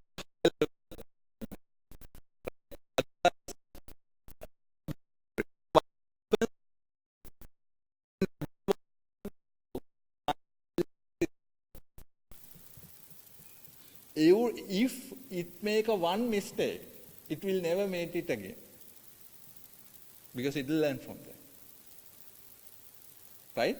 What that means is, even if it might not be good in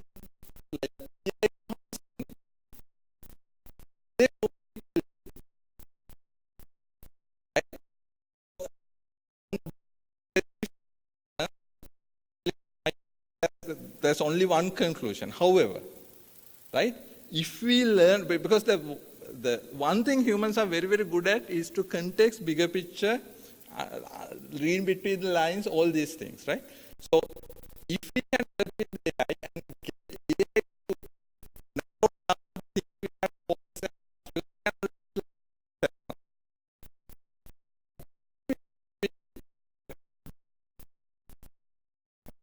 the use case is a patient management. So this is basically, you could think of taking care of the full life cycle, either a stay of a patient or his patient's life, right? From the moment he came into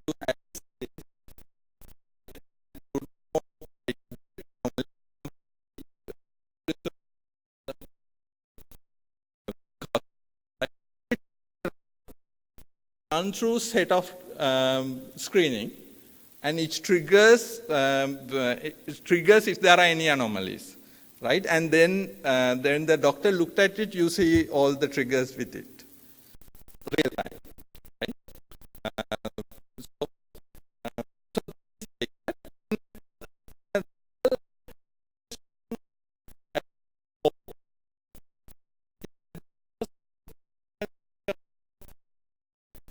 We could maybe actually try to keep people healthy more and more, right? Be proactive, go before, like, and try to change the lifestyles, etc. I actually move away from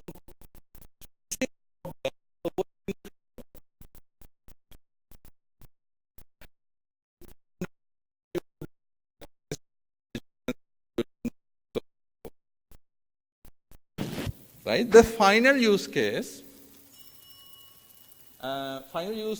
is that you could actually take AI and go up, look at country level.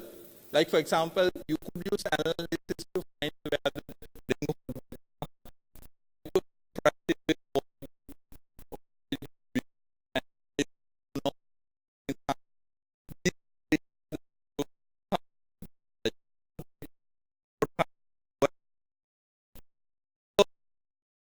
I think some of the challenges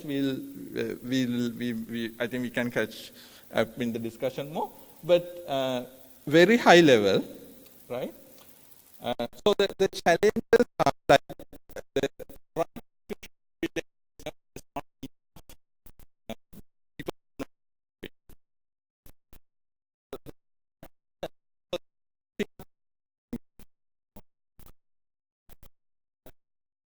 before, although AI does the same thing as what humans do, once the AI comes in, it will have become very faster, much widely, broadly, etc., which suddenly change most of its behavior. So,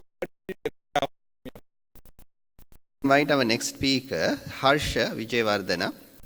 He's a biochemist and information and communication technology consultant. With more than 3 years of experience in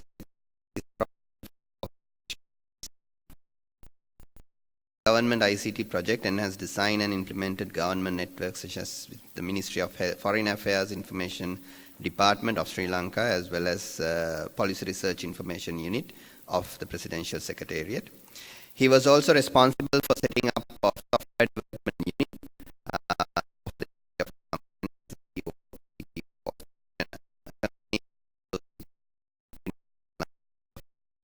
since its inception. He was also responsible for some of the major national level software projects, including birth, marriage, and death certificate issuance system, which is set up throughout the country, and householders list, which holds individual data on every Sri Lankan resident and was set up at a divisional secretariat. He has been a pioneer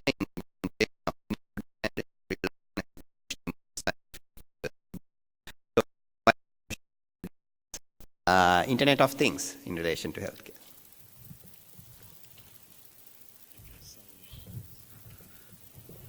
this one.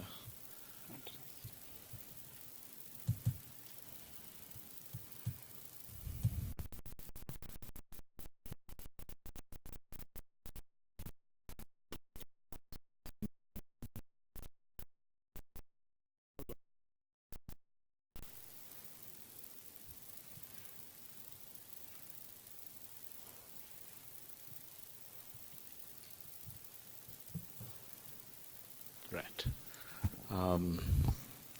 Good afternoon, everyone. I think after lunch and now in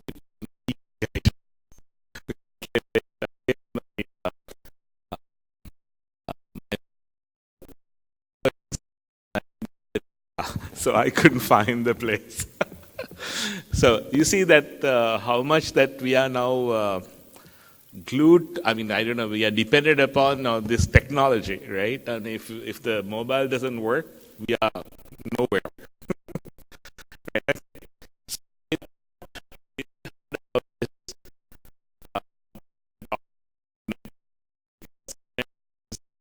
Linked with so many other technologies, and I heard the blockchains, I heard the artificial intelligence.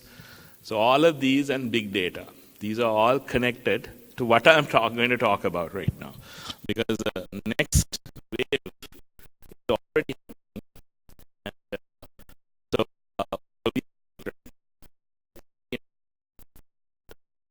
So what it actually is Internet of Thing is, it uses internet to get the data from sensors. So the sensors, there can be small little sensors connected all over. So there are a lot of data can be collected through from those.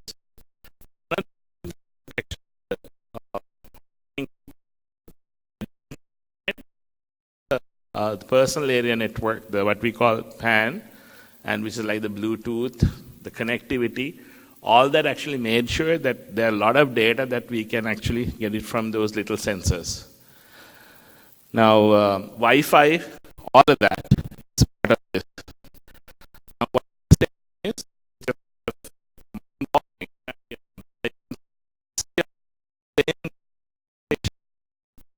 by 2020, it will be about 20 billion devices. Now they're talking about 50. So the 50 is 50 billion, right, devices. And also the wearables, I mean, I don't know whether you wear your, like the wristwatch, the kind of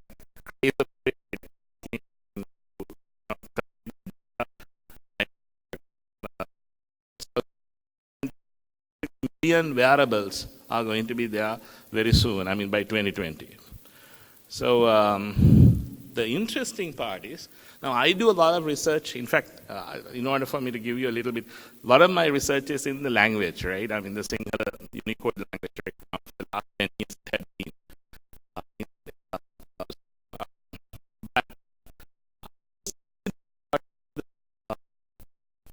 IoTs. The reason behind that is because I love internet, so that's what I was really crazy about at one time. And the other thing was, there were certain problems that you could solve. Like recently we had this issue of archaeology. We want to figure out the issue of these and we could use IoTs. So there are a lot of things, and agriculture. So we were looking into these use IoTs with a kind of to actually train our young to use like a Raspberry Pi and this little computer, right?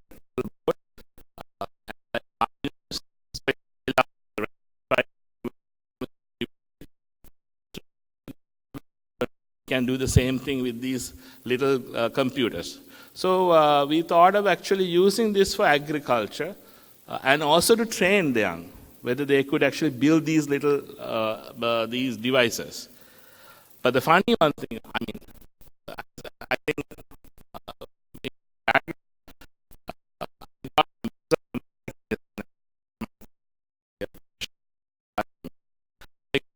actually looking into some of these other things also we could do with the healthcare. Healthcare, there are a lot of things actually happening right now.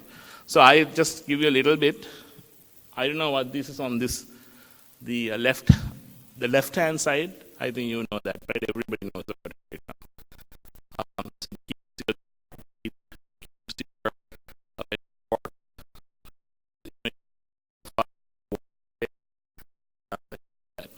The next one is a very interesting one. How many of you, I think, have seen, and I don't know, in Sri Lanka we don't have it, right? This diabetes patch. How many of you have seen You've seen it, right? So that's actually new. But it will get you, blood sugar. You pressure it, the patch, and you swipe it, and you will get the blood sugar. So it's a kind of like you don't need to always take blood all the time. So it's a continuously we can watch. You remember that Apollo 13, all the, even the NASA,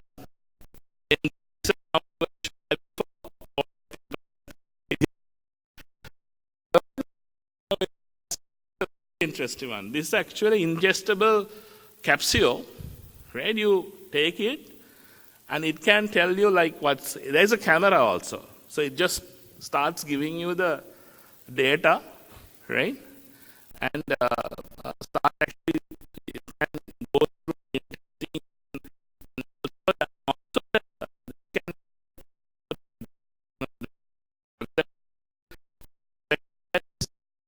capsules actually now, in fact, FDA just now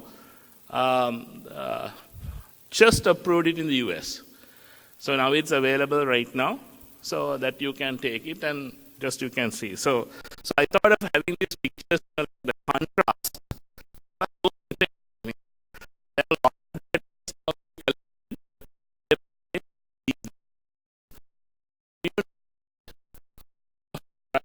Cars right now, especially the top level cars, right?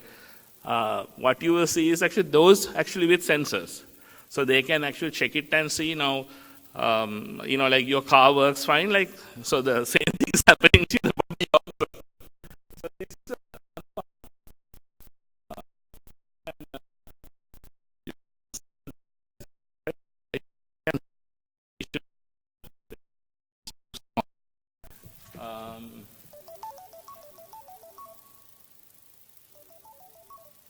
so this is the digital medicine just granted an ND approved by the FDA. Product, the presence of embedded protein. This protein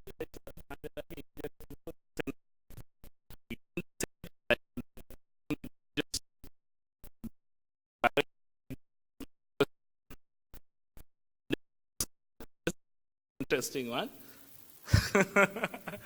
And actually it interacts with your brain waves. So you can calm you down like with your, so that's you put this patch in so that it interacts with your brain waves. You can actually induce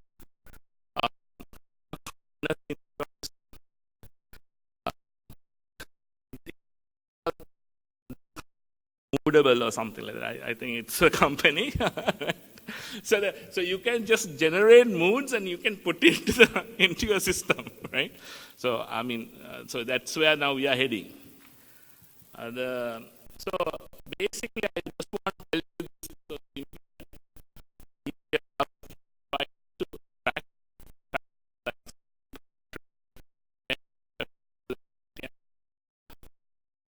to name a lot of the few, and alerts are sent immediately, right? Alerts are sent. I remember which one is Apollo 13 or the one that which had a issue, remember, which had to come back.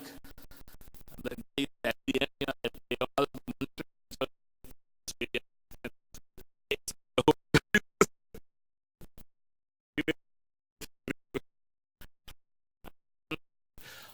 But the issue, interesting, so there are a lot of these things. I can show you, there are quite a number, right?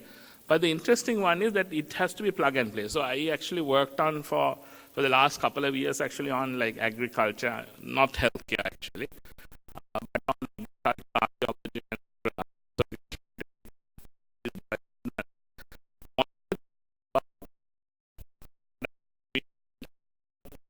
right, for IoTs. I think you would do, right? The middleware. And then there are a lot of people have come up with a platform where plug and play. So you can have your devices and the system actually can plug and play so the data can be collected. So then that is where and then even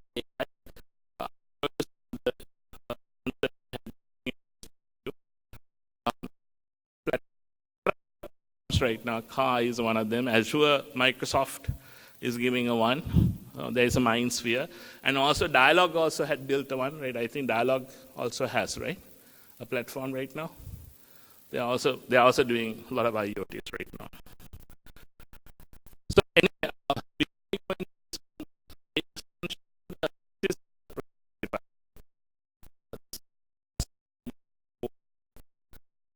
the other one, what we actually did, in fact, now I always wonder these, these bus drivers, they drive so fast.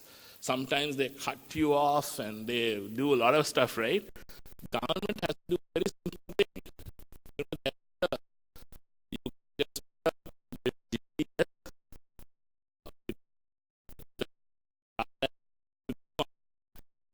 just and also with the AI, right? You would definitely know when if he cuts across or the drives fast, and all these alerts would come. So I was wondering why they had not done that.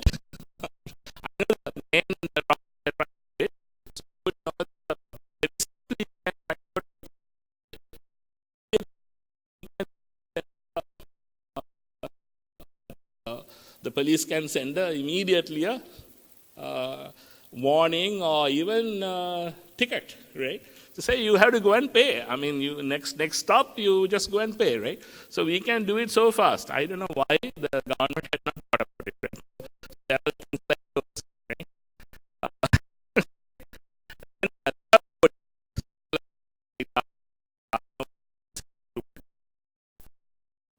Devices. Another very interesting one is they have been talking a lot about this kidney disease. I wanted kidney disease, and they were talking that cause, this cause. So I was wondering how they can link this.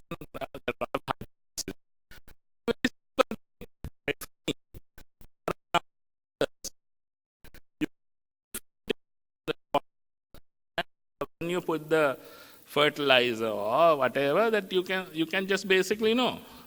Then we can have a look at the correlationships with whether there are kidney. Is that right, Srinath? I think it's a very simple thing. There are a lot of sensors now you can just deploy. Other thing is, Srinath,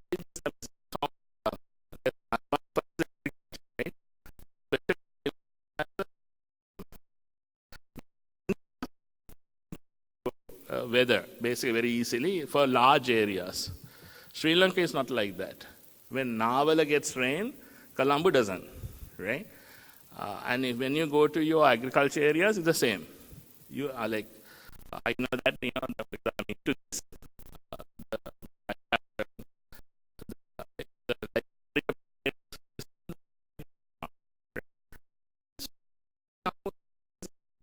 The Sri Lankan government is thinking of putting these little devices where you collect the, like a 50 devices, they're very expensive. But these small raspberries, actually about 7,000 or something, I think about 7,000 or 8,000. You can get less than that.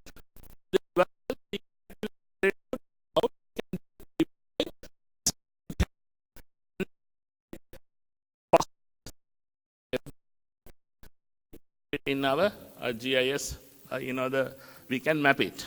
So this is another temperature, humidity sensors, the light intensity, the pressure, motion sensors. That I told you that even the phone is actually a sensor. It has all the sensors.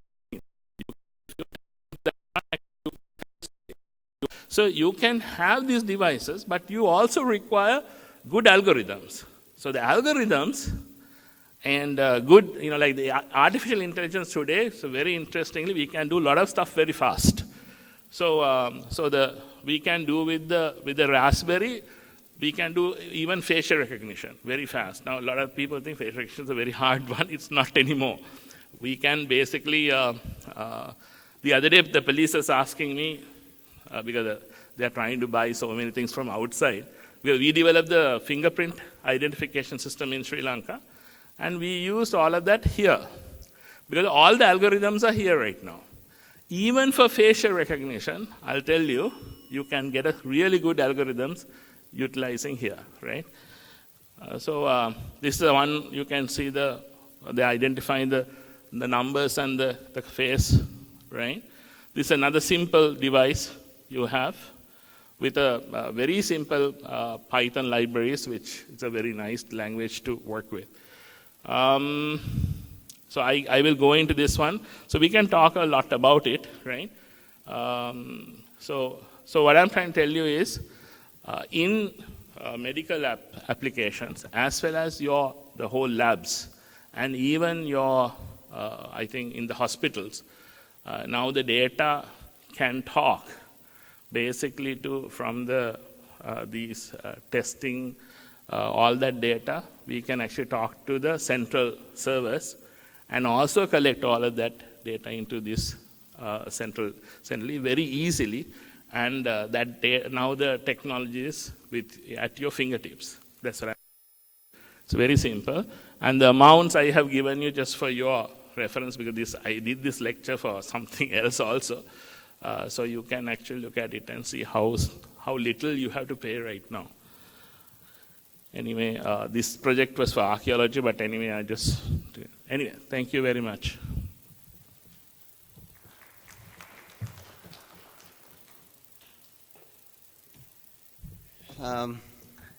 Thank you, Harsha, for giving us some sense about the sensors. So we will now start our discussion, and can I please invite our resource persons and as well as Professor Vajira Disanayaka also to the stage, and we will engage in this discussion.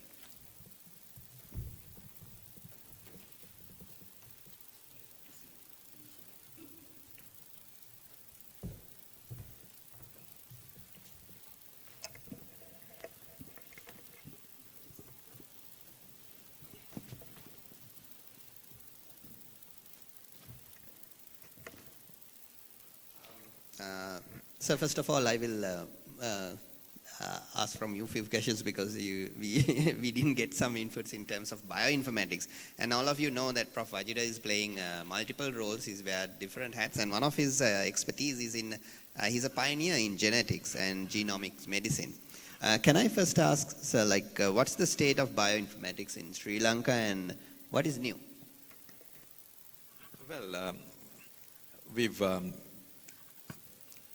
obviously we have access to technology in terms of software as well as the sequencing technologies.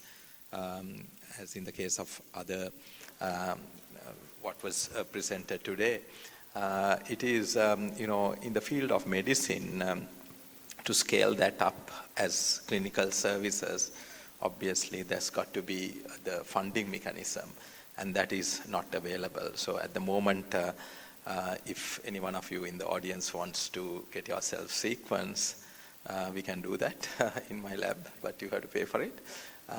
And if I were to, generally what we do is we sequence people with rare disorders, people who have family history of cancer, and very rarely people who come and say we want to find out, and if they are very, very informed, although no clinical indication, we may sequence a person. And what we do is we don't go and sequence the entire genome, but we sequence what we call the exome, that is all the clinical, all the genes. As you know, in the genes there's an exome and an intron, so that you sequence the exome parts. And when you do that, it becomes not a laboratory issue. The laboratory part is very straightforward now. There's not much of a technical, hurdle there anymore. The issue is very much computational and software, because we will end up getting, when you sequence an exome, about 90,000 to 100,000 genetic variants in a person. So if I were to sequence any one of you in our lab, we'll get about 90,000 to 100,000 genetic variants. And then the challenge then is finding out what is causing a particular illness that we are looking for in this particular in the patient that we are testing. So it becomes a computational issue, and then we have to go through various levels of filtering and comparing that data with databases to arrive at a reasonable conclusion as to which genetic variant can explain the clinical feature or the illness that we are looking for in these patients. Sometimes it's very easy, so it involves filtering down and removing the background noise, as it were, as well as once you get down to that 100 or 100 genetic variants which are possibly causing this condition, narrowing down to the functionally important one. So we have different types of tools. There are the tools for filtering the genetic variants to find, and then once you filtered them down and got a reasonable number of genetic variants, then you have to make the functional predictions. And so we have those two types of tools that we use. So that's what we generally do. So in our lab, we've at least sequenced about 250 to 300 Sri Lankans. And so we've got a reasonable idea of what the background genetic profile of the Sri Lankan population is. At the beginning, one of the problems that we had was that because Sri Lanka is a research naive country, we did not know, and we had lots of new genetic variants which are just found in our population, and sometimes it was challenging to make a prediction as to whether it was causative of a particular condition or not. But since now we have the background genetic variants, we are pretty falling, I should say. Thank you very much for that introduction, sir. Can I ask from the audience whether anyone wants to raise a question?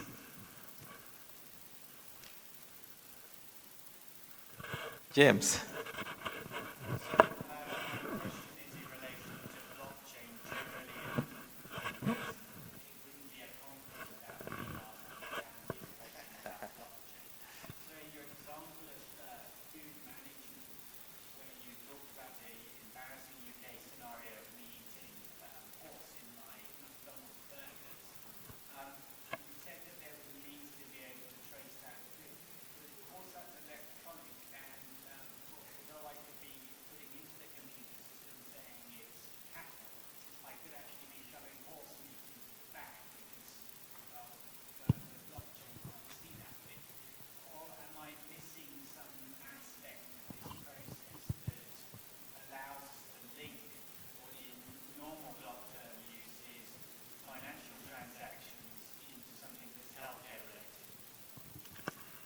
Yeah, that's a good question. And the primary challenge that we are facing with traceability when using technology that has been built to track financial transactions, to track a physical commodity which exists in the real world, not in a database or something. Food supply chains are extremely complex. And unfortunately, there's no silver bullet single technology that solves this problem once and for all. With Tracefied, what we are trying to do is to simplify this equation to the maximum level possible. For instance, one of the findings in this investigation on the horse meat scandal was a company called Tesco imported horse meat from, I guess, from Bulgaria and beef from some other country as well. And then in their traceability, they managed to change the quantities. So you purchase, let's say, 1,000 kilograms of horse meat, 1,000 kilograms of beef, but you sell 500 kilograms of horse meat and 1,500 kilograms of beef, which is economically favorable for you. But this is a scenario which can be tackled completely with blockchain using coins, which is called a mechanism called proof of genuine spending. So when importing items, if the exporter from the other country tells the blockchain what is the quantity that they are exporting, and we convert them into a coin, so that Tesco, in this case, gets 1,000 horse meat coins and 1,000 beef coins, and they have these coins in the blockchain. So the maximum amount of beef coins they can sell is 1,000. And anything that they try to, of course, they can sell in a backdoor sales channel for a lesser price, but they will never be able to sell this with the approval or with the green flag of the blockchain. But of course, what you said was correct. Not every aspect in food supply chains can be traced like this. For example, there's no straightforward way for the blockchain to know whether organic practices are perfectly practiced. So for those things, what we are trying to do is there are real-world mechanisms that has been in existence for decades, for things like volunteers visiting farms and inspecting the practices and things like that. So what we are trying to do is to build something like a web of trust, where you recognize the trustworthiness or the credibility of individuals and organizations and use their claims to give a weight to the final traceability claim from a food merchant.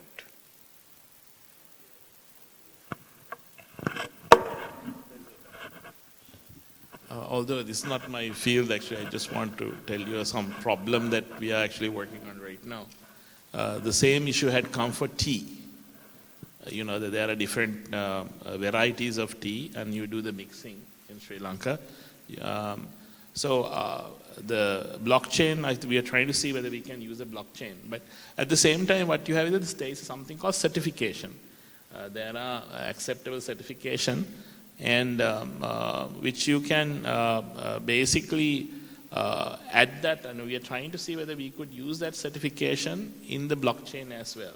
You know, together. So there are acceptable the certification, so that you can actually incorporate into the blockchain as well.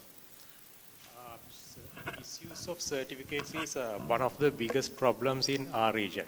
Let's say people obtain a certification to sell 1,000 kilograms of carrots, only carrots in a month. But they use that same certification for the whole year for maybe 100,000 carrots and plus beans as well. So those things can be controlled using blockchain. Any other questions? Just a comment, Pandula, I think in the field of medicine, maybe blockchain can also have a role in fake medicine tracking. James, do you have any example? I know the ITU is doing a lot of work on fake medicines, whether they are using blockchain technology or something else. They've got apps and apps. In relation to blockchain, this is one of these sort of endless debates between technologists and, I guess, clinical and healthcare informaticians. Yeah.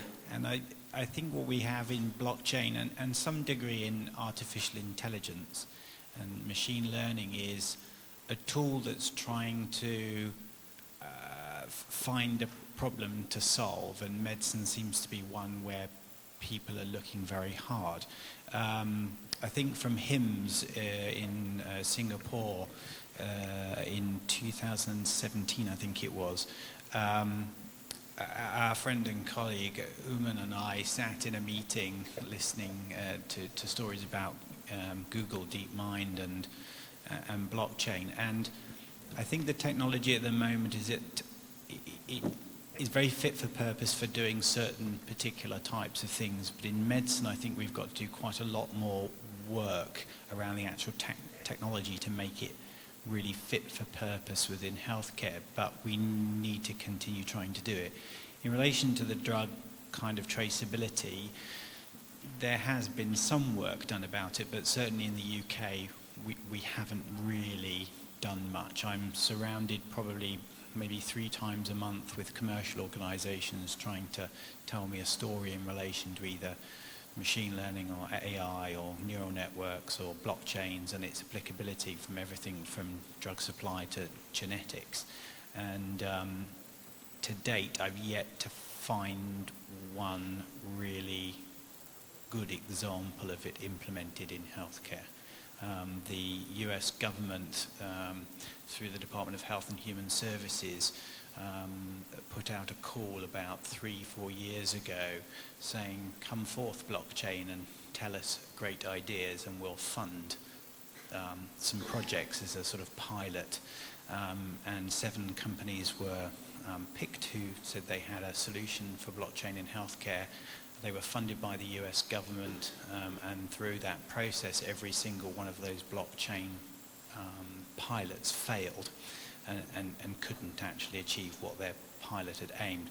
Now that sounds like I'm being very negative about it all, but it, I think, goes to show that we need to work closer with, I guess, software engineers as clinicians and clinical informaticians and health informaticians to kind of build those user cases and build that understanding of what it is that we do in medicine, and to try and find solutions in a more constructive way, rather than sort of coming at it from a slightly different angle of, we've got a tool that will help a problem, but without really knowing what the problem is. So I don't think there is an answer to that at the moment. I think it's still massively up in the air. Thanks. Yeah. Thank you. Just like two related use cases is, one is fake medicine, as you said, and then the expiry dates on the medicines, tracking, also prescriptions, basically validate the prescriptions, etc., and enable it to order online, etc. So there are some examples. Any other questions? Yeah, Nishan.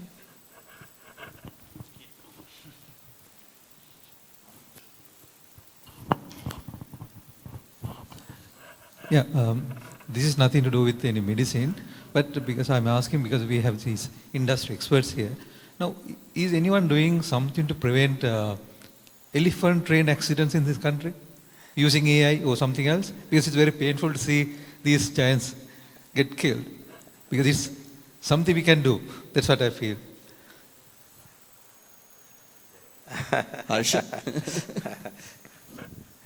Drive the train slowly. Can I, in fact, I don't get involved in that part of the research, but in the University of Colombo School of Computing, there is a Dr. Kasun D'Souza.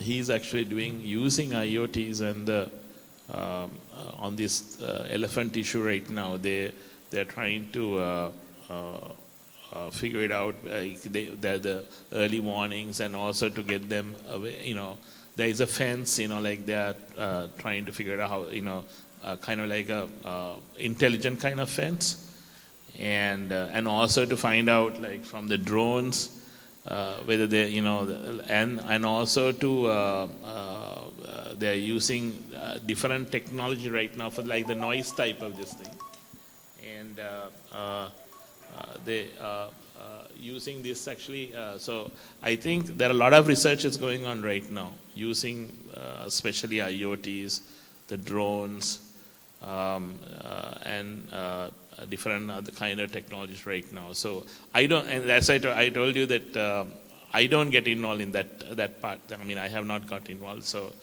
there are a lot of papers actually also we recently published, I think, on that. So I think technology can be used effectively. That's why I told you, even I took the example of the buses, in Sri Lanka, right? We are not using the technology. That's where the issue is right now. We have the technology, but we are not using it. Any other questions? Yeah, James. So I'll answer the first question about the elephants. I did hear that this is a completely non-technical answer. There was an issue with elephants in Malawi, and they solved the problem very simply by hanging honey hives in the air. And the noise that bees make in particular infuriates elephants, and they'll move naturally away from beehives. So perhaps we should grow more bees. But in relation to one thing that I think is really relevant to sensors, particularly in Sri Lanka, where I could see this having real value, is particularly in the non-communicable diseases, we're seeing an increase in asthma, respiratory diseases, COPD. And in Southampton, Electronics and Computing Science Department are using hundreds of Raspberry Pis across the city for environmental monitoring, and then linking that environmental issue to where we may see clusters of particular respiratory diseases, particularly in children. And I think with the increase of traffic in further congested areas, it is a sort of ticking time bomb for certain types of pressures on the health system. And I think the sooner we can utilize sensors in relation to air quality, I think is a really good example of where the Internet of Things has a great role to play in policy making, prevention and monitoring of pollution in an urban setting. Can I pose one question to both Dilip and Srinath? This is regarding, like we talked about all these technologies, blockchain and AI, as well as IoTs. Health system will value, all these technologies. At some point in time, they will play a bigger role. But at present, how should the health system or the government make use of the industry? Is there a particular, path that we can collaborate and, engage in terms of developing these technologies? So, so I'll first start by saying that I think future is more and more multidisciplinary. So that means I think different fields has to work together. I think that's the first step, because I think in silos we have a lot of expertise. I think those we need to work together. So that's at one level, right? So then I think then for example, way I try to do, I'm in the industry, I do research, etc. One of the main way I try to do research is to basically go to universities and try to work at the thesis projects, final year projects, etc.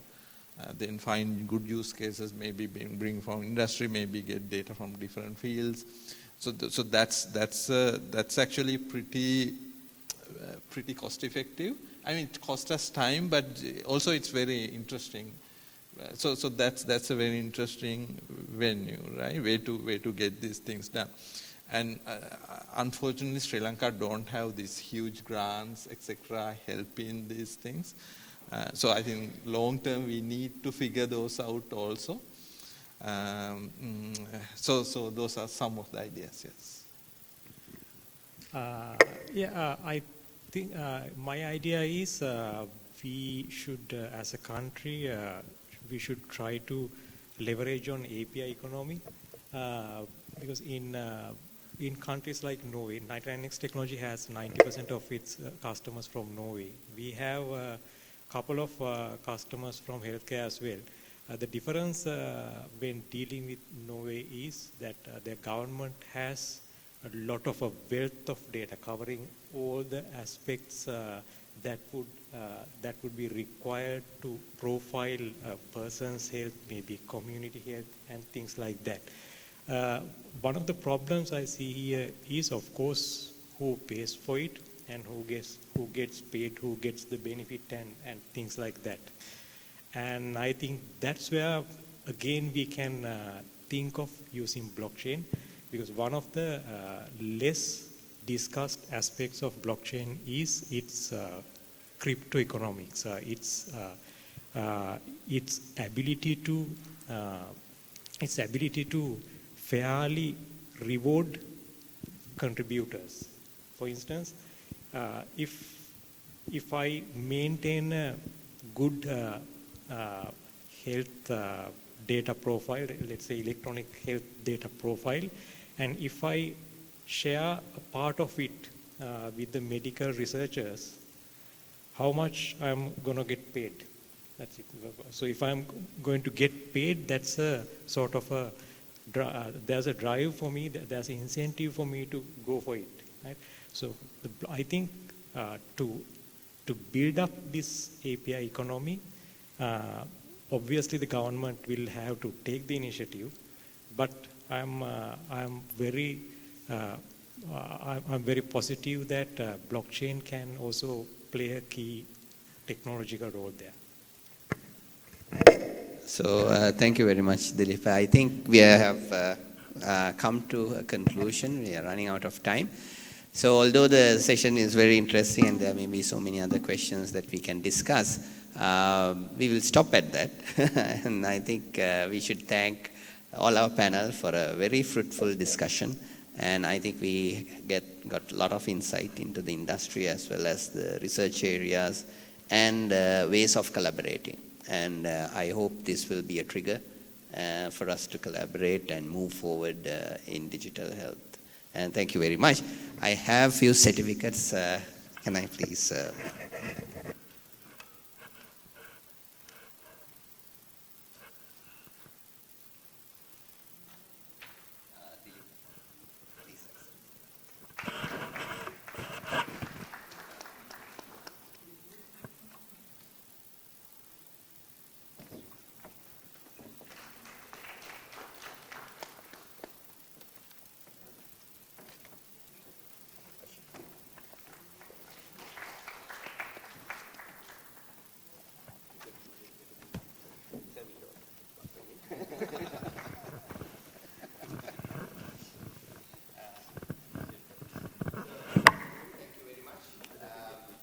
I think that concludes our session. We have a